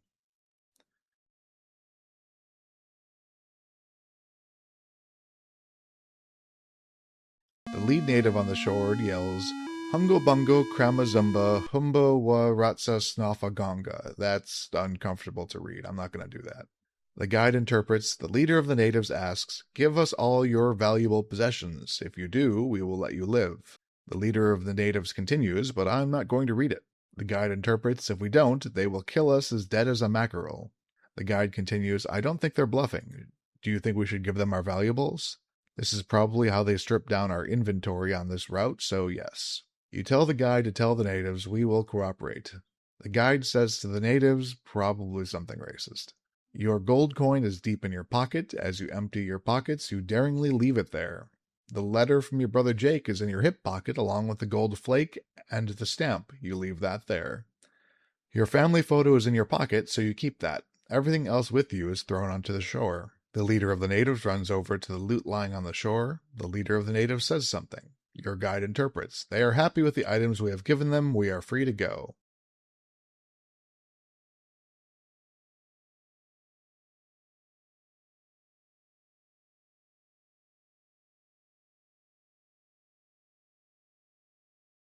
I do like the pixel art here, especially that snake.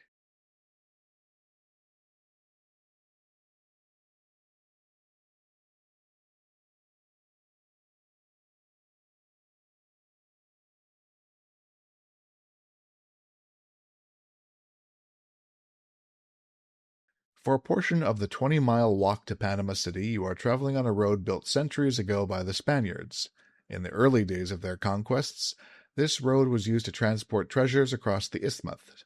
It was called Camino Real, meaning Royal Road. Now it carries only lit RPG fiction serials. A traveler in the jungle has hardly any view at all. You rarely see the sky and can only see a few feet in any direction. A person unaccustomed to the ways of the jungle could find themselves lost only a few feet from the road. When not on the primitive Spanish road, you are walking in untouched jungle, treading on mud or wet squishy leaf mold, crawling over fallen trees, cutting your way through thick vegetation. It is difficult to get off the road, even using the most common and effective tool in the jungle, a machete. There is nothing in the jungle but snakes, alligators, tigers, pumas, jaguars, vampire bats, tarantulas, scorpions, and stinging centipedes.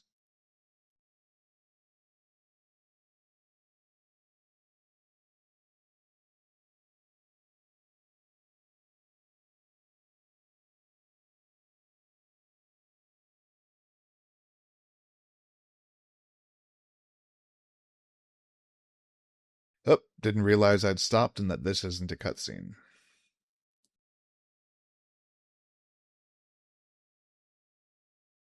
The resting man says, "I've been traveling long and hard. It's time to rest and relax for a while." The man continues, "In fact, stranger, you look tired. I wish there was something I could do for you." "Well, maybe there is something I can do. Here, take this book. It might be helpful to you." "Go ahead, take it," says the man. You gratefully receive it and say, "Thank you."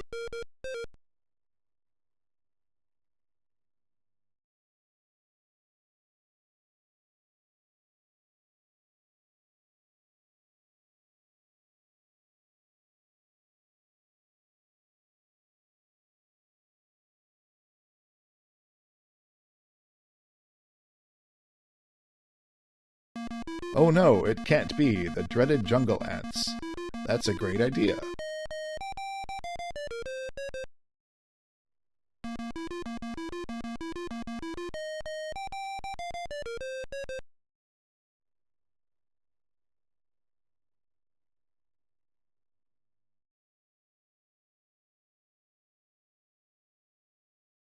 Centuries ago, gold was carried along this route. It is now overgrown. There are narrow trails leading through the jungle.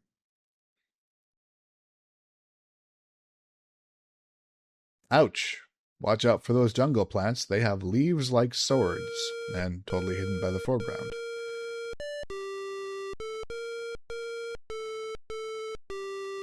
Let's go the other way.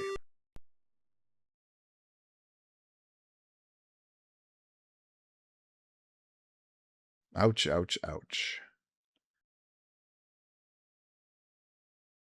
You wonder what you stubbed your toe on. You push back the foliage obscuring your view. What your eyes behold is difficult for your mind to believe. You rub your eyes in disbelief, thinking that you must be seeing things, but what you see is real. There is an ancient gold disc with Spanish markings on it. It must have been lost during a treasure shipment or bandit raid along this trail centuries ago. First, you take a good look around to see that no one is watching you. Then you cautiously pick up the gold disc, constantly on the lookout for creepy crawlers.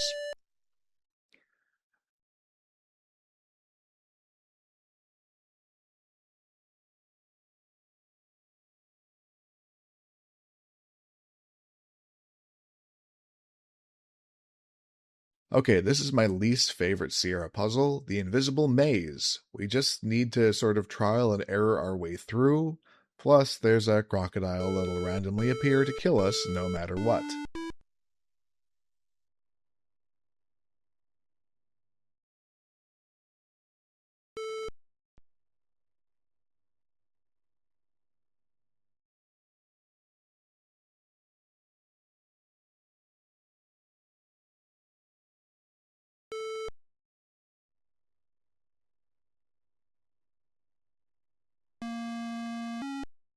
That gator was hiding just out of sight. There was nothing you could do. See? You're having a bad day, and this gator is having lunch.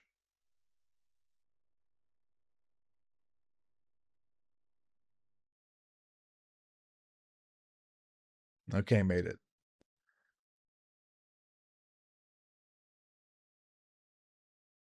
Panama City. Once a traveler makes it to Panama City, his worries are really just beginning. The population of Panama City increases every day due to the steady stream of fortune seekers coming across the isthmus. Panama City is becoming extremely overcrowded and unsanitary, and is an ideal place to contract a deadly jungle disease.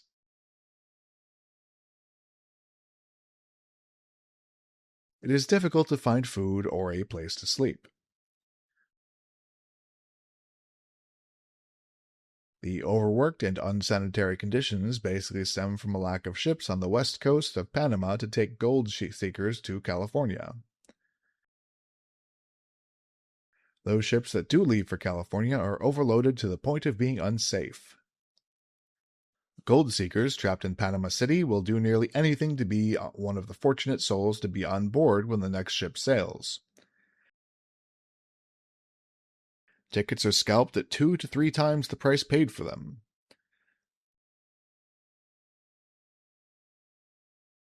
Fights break out over who will get on the ship and who will be left behind. Those who are left behind are forced to retreat back to the city and attempt to fend off the numerous jungle diseases.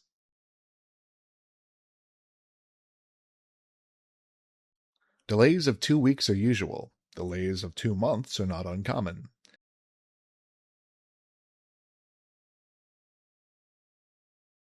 You are one of the lucky ones. You managed to get on a ship. It is incredibly crowded.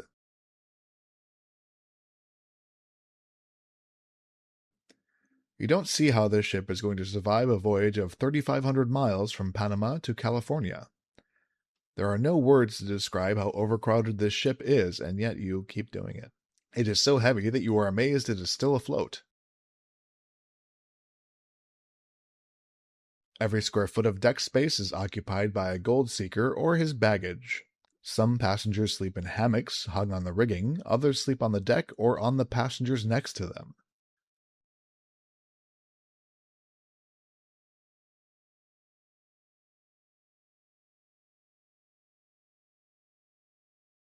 No one on board wants to miss the sight of sailing through the Golden Gate. The railing is lined with passengers.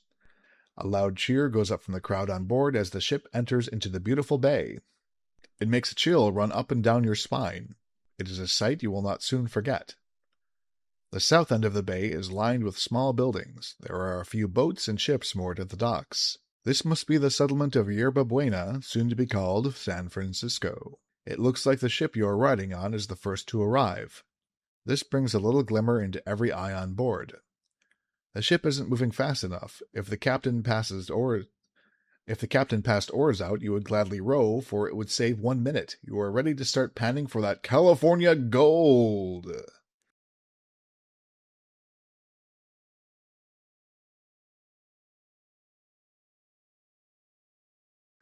You have 100 out of 100. You are right on track. Alright, this brings us to Sacramento City, just like it did with the Cape route.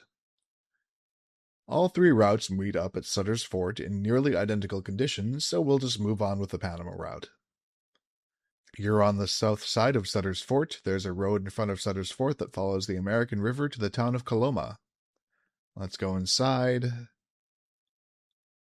Through the south gate, you see the fort's main corral.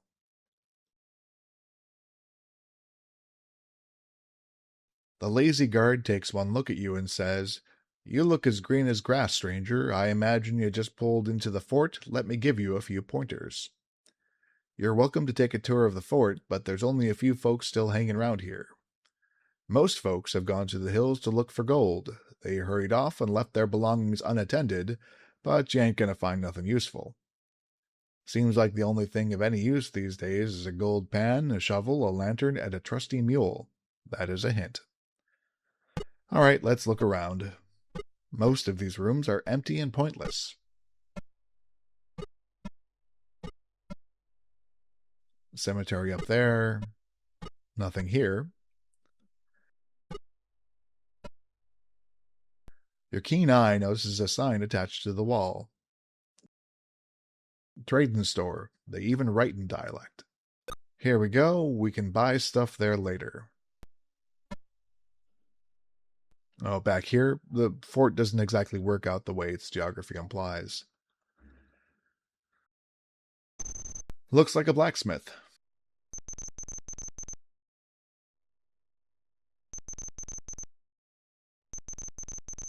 Whew, it is steaming in here. There's a fire roaring, some metal glowing, and a blacksmith sweating.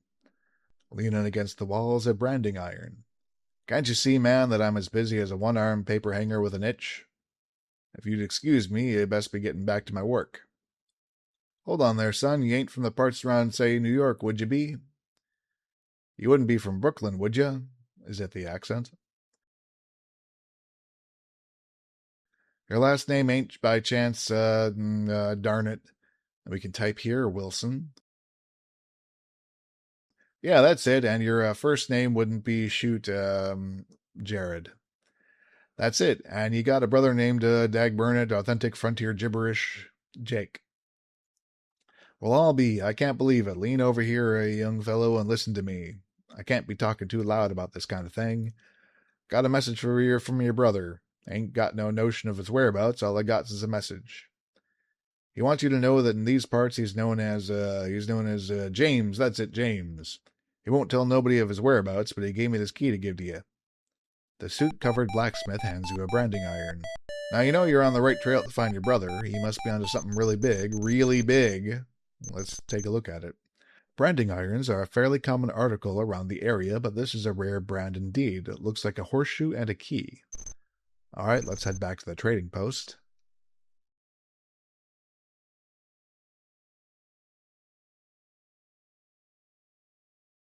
Cemetery first, since it's on the way. Psalm 23, Wilson Marshall, died January 24th, 1848, mourned by sons James and Jared. A place in our hearts is reserved for you always. This has our names and our surnames as the dead man's, so let's check out Psalm 23 in the Bible we were given by a stranger. The Lord is my shepherd, I shall not want. He maketh me to lie down in green pastures. He leadeth me beside the still waters. He restoreth my soul. He leadeth me in the path of righteousness for his name's sake. Yea, though I walk through the valley of the shadow of death, I will fear no evil, for thou art with me. Thy rod and thy staff comfort me. Thou preparest a table before me in the presence of mine enemies. Thou anointed my head with oil, my cup runneth over. Surely goodness and mercy shall follow me all the days of my life, and I will dwell in the house of the Lord forever. All right, let's use the letter Jake sent us as a cipher. You must be a genius. You take the letter from your long-lost brother out of your pocket and hold it up to the tombstone. Let's see if we can match up the letters.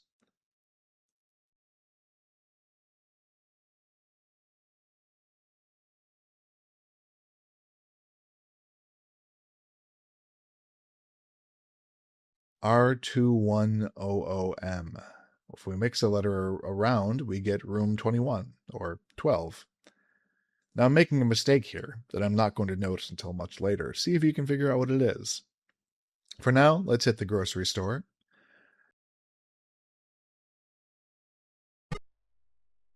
The clerk grins and says, I can tell by the way you talk, you're new to these parts. What can I do you for? Let's look to see what he's selling. This is the trading store at Sutter's Fort. The shelves are getting bare, but there's some good stuff here, like gold pans, shovels, and lanterns. There's also a clerk here. Let's get a pan so we can pan for gold. The clerk looks at the shelves and says, There are a few pans left, but I'm not giving them away. You're going to have to give me some gold in one form or another if you want to take anything out of this store. Well, we have the flake, the coin, and that Aztec gold we found in the jungle. Let's give him the coin. The clerk says, Okay, I'll take that gold coin, and here's your gold pan. I wish you the best of luck. We could have also gone for the shovel, but panning for gold is less irritating than digging for it in this game. Now we need to find our way out of the fort despite its weird geography. Nope. Can't go back the way you came, that'd be too simple. Again, they don't preserve the sense of location and spatial continuity in this game. Okay, now to pan for gold, we just have to follow the river east. How far east? Well, at the bottom of the screen it tells us how many miles from the fort we are, and each screen gives us about a mile away. Each is also pretty randomly chosen out of a bank of few screen types. Not really procedurally generated, but close-ish. We're about 10-11 miles out, so we can start panning for gold.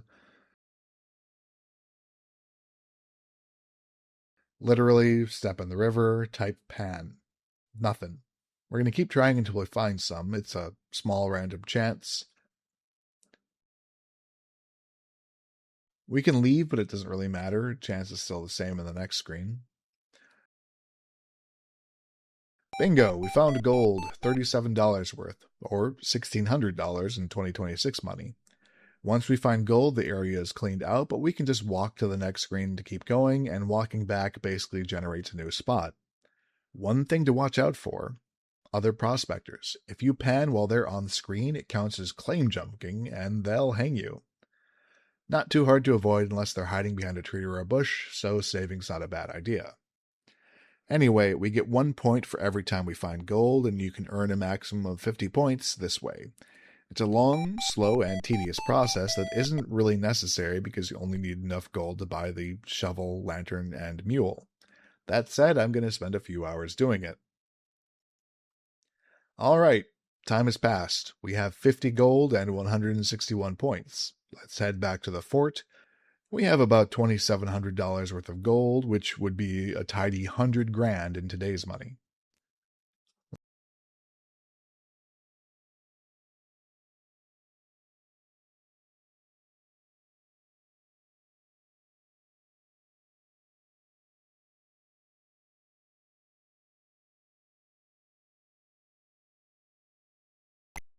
Let's hit the store, buy a lantern.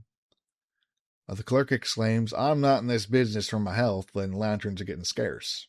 You're going to have to give me some gold in one form or another if you want to take anything out of this store." Give gold, and he lets us have it. Same for the shovel. We don't really need it, but it's worth a point, so 2,587 left. We spend about $100 on a lantern and a shovel. 4 grand in modern money. That's hyperinflation for you. We also need a mule, but they don't sell them in the trading store.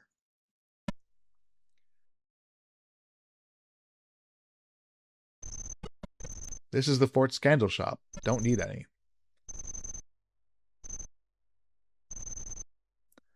A lot of the areas in the fort are kind of detailed but irrelevant. Reminds me of Planetfall in a way, but it feels like they just ran out of time to implement more.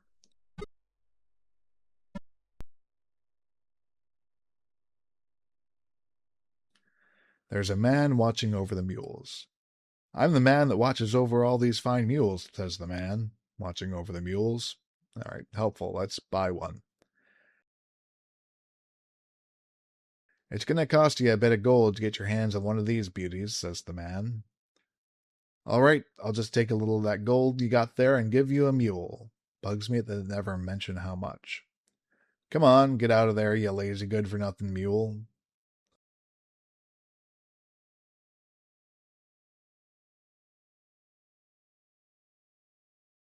A mule might come in handy in these parts. We've got $2,478 worth of gold, which means that the mule cost us about the same as our lantern and shovel did. You grab hold of the rope around the neck of the docile mule and take it away. It willingly follows you. We need to be a little careful because the mule can get caught up on the terrain and run away.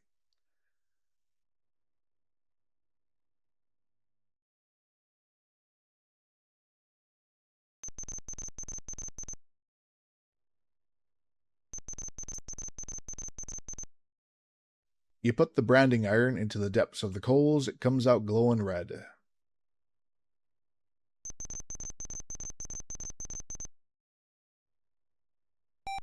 You take the red-hot iron and place it firmly on the mule's left rear haunch.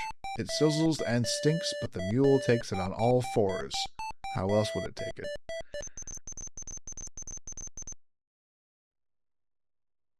This slow, lazy, and awkward mule serves a special purpose. Well, this mule sucks, so we're going to trade it in for a better one by committing fraud. The mule man says, "Hold it right there, stranger. I need to get a description of that there mule you're bringing in here." "Okay, it's a brown mule, a little scrawny with I ain't never seen a brand like that and looks like a horseshoe with a key." "Okay, take it on in. If you want to leave for a spell, almost any stall will do." Let's check out these other mules.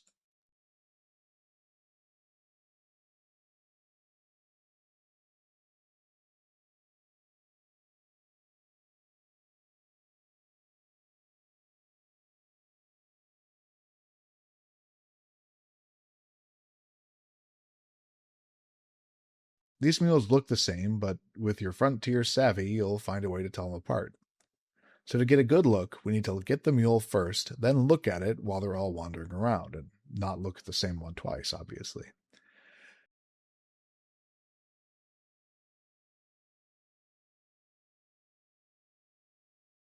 You grab the piece of rope that hangs around the mule's neck and it begins to follow you. This trusty, high-spirited, and stubborn mule bears a special brand.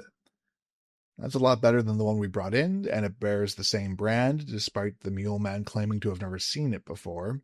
So we're going to leave with this one instead. The implication being that it belonged to Jake. He's the one who left us the brand at the blacksmith. We're lucky we found it right away, because keeping track of which one we'd already checked would be difficult.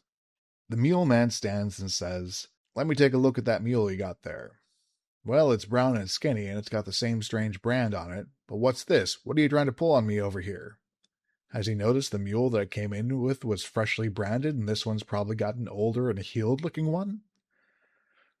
"Oops, my mistake. This sure looks like the mule you brought in here." "Nope, we pulled it off."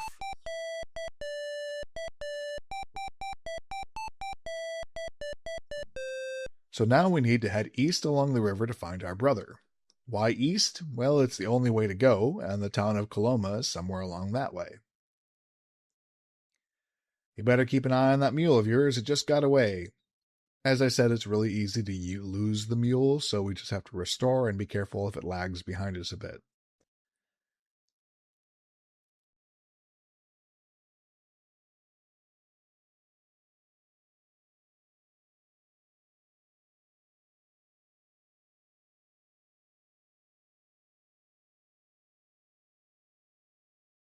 A few miles east of where we were panning for gold, we come to some tracks and Sutter's Mill itself, where gold was first discovered.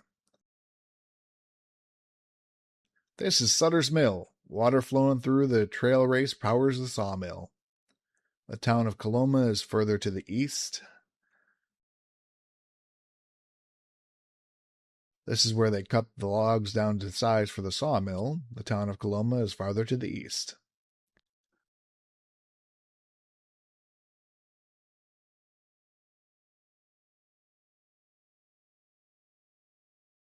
This is the residential area of Coloma. These buildings are houses. We'll look for Jake here.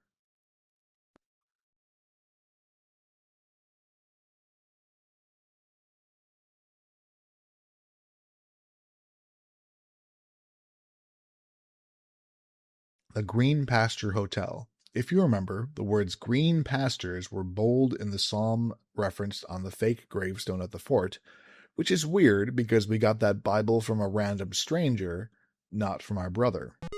Inside, it's written all over your face, stranger. You look lost. I don't think you have a reason to be here right now. Yeah, I messed up. Remember back when I used the letter on the gravestone to get the room 12 message? Well, I aligned it well enough to read, but not well enough for it to trigger the game flag. That means while I figured it out as a player, the game doesn't consider Jared to have understood the message. So I have to go all the way back to the fort and do it right, then come back. I'm not going to make you watch that. Alright, so I'm back. The man says, "Howdy, you look like you know what you're looking for. What can I get for you?" "Book room 12. I haven't been here long, but there's no room 12 that I know of." "Alright, how about 11? "Sorry, fella, I just rented that room. The man didn't know how long he'd be staying." "Oh, my willikers, I nearly forgot. I got a message to give that beggar staying in room 11. Would you deliver it for me?" "Yeah, fine." "Great, hang on a second." "Here's the message. Thanks, I owe you one." "No problem."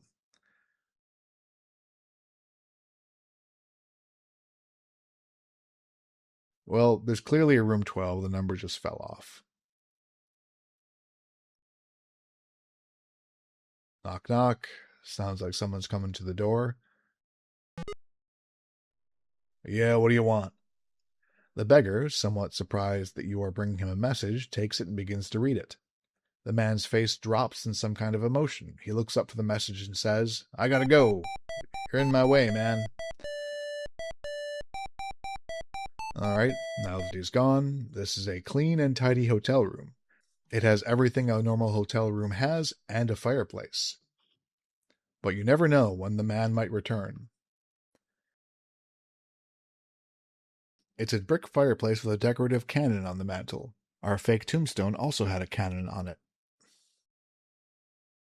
The cannon wheel is difficult to turn.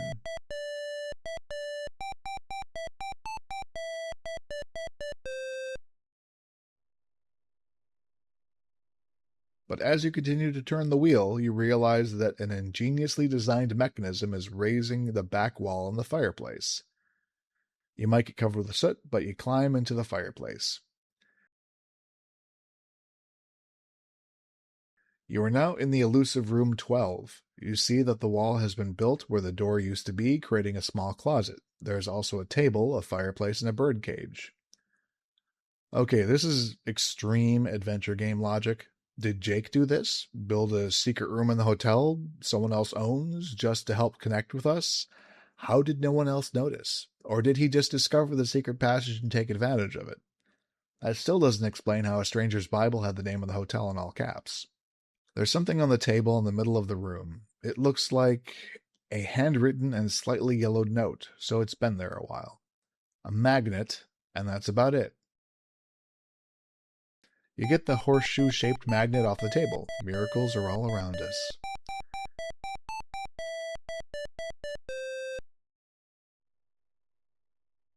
You grab the note, eager to see what it might say.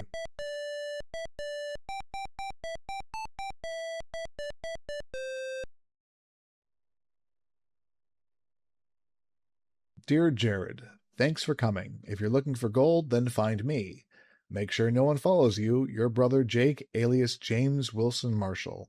Oh, fine, sure. The magnet was left to you by your brother, so there must be some good reason for it. Sure there is. Get string. You snatch the string off the dusty floor.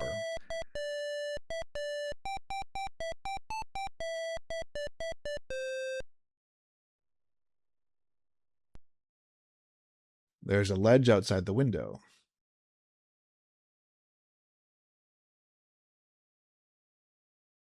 You unlatch the window. You open the window.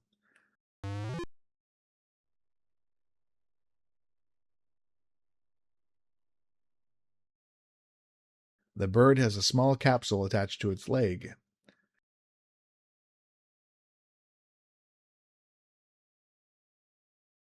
You carefully roll up the family photo and put it in the capsule.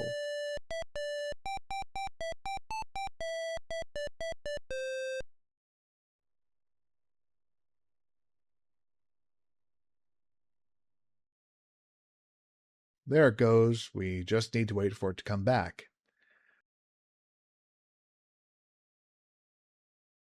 You hear the door in room 11 slam shut. They're setting up the guy in the next room as an antagonist for some reason. Waiting for the bird in real time.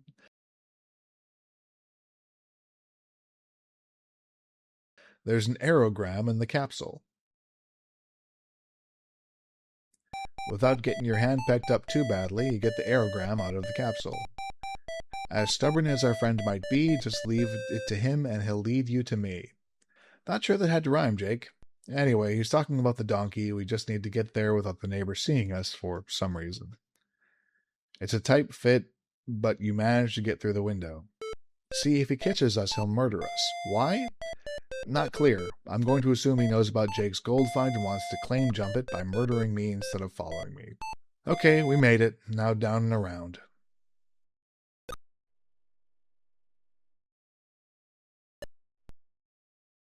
Jake's riddle was about the donkey.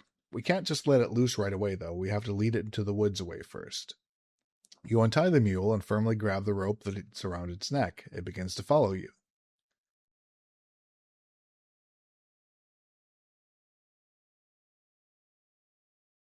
Now we basically need to follow it close enough that it can't get away completely.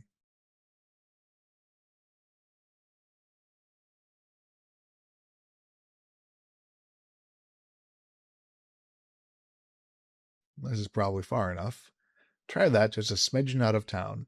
We're already a few miles out, but okay.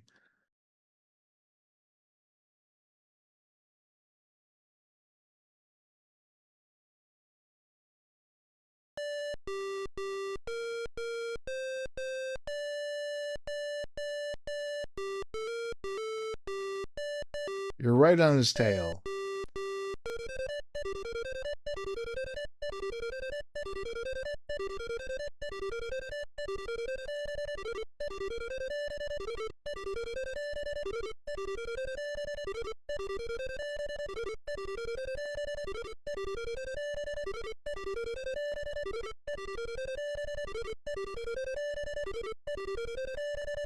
Okay, we got a cabin and an outhouse.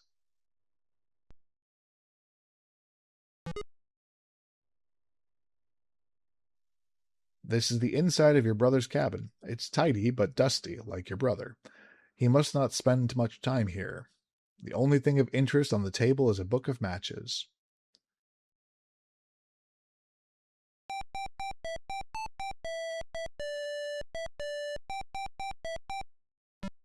Mule wandered off again.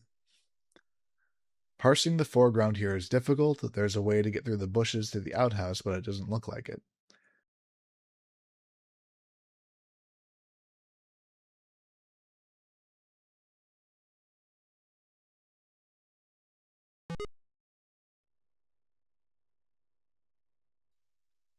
This is just a normal outhouse. At least it appears to be. Let's look down the hole. It's difficult to see anything from here. It's dark down there. Do I really have to do this? I feel you, buddy, but yes. Thanks a lot. Okay, so there's clearly a secret mine down here, but how do we get back out? Okay, let's light the lantern.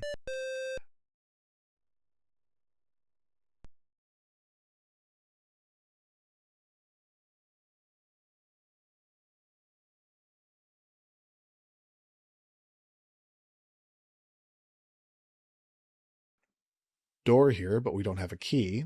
Tie string to magnet. Your genius is shown again. You tie the string to the magnet. Put magnet in hole. You're full of good ideas. You put the magnet with string attached through the hole in the door. Lower magnet. Ever so slowly and carefully, you lower the magnet down the far side of the door. Time passes slowly. It seems like an eternity, and then you hear the magnet pick up some metal object on the far side of the door. Pull string. Even more carefully than you lowered the magnet, you raise it again. Beads of sweat break out in your forehead, and your palms of your hand are sweating. You hope not to lose whatever it is that's attached to the magnet. Congratulations, you pull the magnet along with a steel key through a special hole in the door. You unlock both of these gargantuan locks with the steel key from the far side of the door. That seems unnecessary. We're in some dark caverns, and it's easy to die by falling down a shaft without using the ladders, given how Sierra movement works. There's gold around, and you can find it by digging in just the right spots, if you know where those spots are. Complicating this, we have limited lamp oil and no way to get more. So the end game is a process of slowly and painfully mapping out where all the gold is while restoring every time your lantern runs out.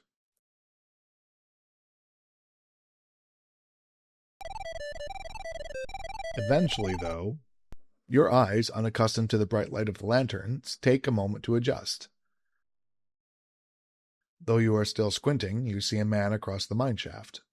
You have followed a trail of clues left by your brother, and they have led you right here. It must be him. You move closer to get a better look. It has been 11 years, but there's no doubt about it. That's your brother. Jake, you shout out across the mine shaft. You wait a moment, then shout again. Jake, I mean James, is that you? The man across the shaft stops picking and turns around. He looks you over from head to toe. It's me, your brother Jared, you shout. Is it really you, Jared? It's me, Jared Wilson. You know, from home? I can't believe it's really you. I just can't believe it. Hug and a handshake. 2 bits. Let me get a good look at you, Jared. I still can't believe it's really you. You are looking good, Jared.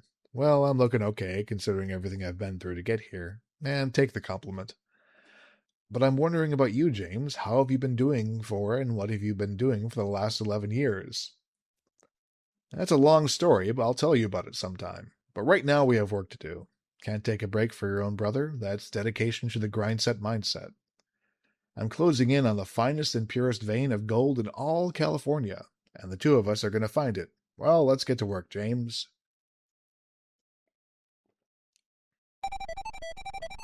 I do appreciate Jared accepting his brother's new name immediately. So we dig around a bit more until, hey James, look at this. James says, hey, that looks strange. Wonder what's going on here. Keep on going, Jared. It's getting bigger, James, look. I see it, brother, keep on going. Oh my, look at that.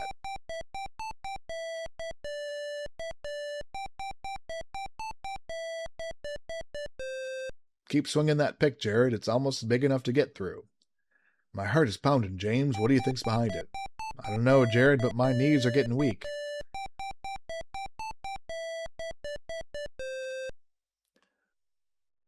With great anticipation, you crawl through the hole into the underground cavern.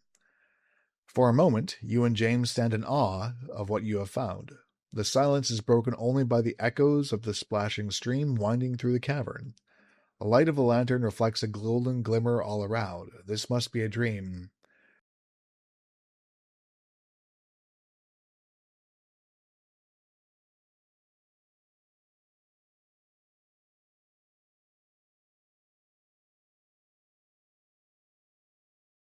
What we found here isn't fool's gold. This is gold. Pure gold.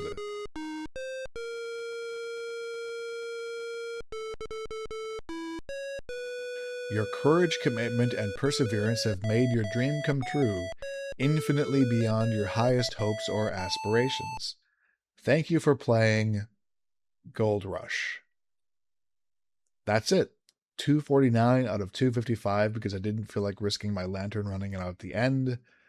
And we want to meet James before collecting all the gold from the rest of the mine. I have notes. I have thoughts.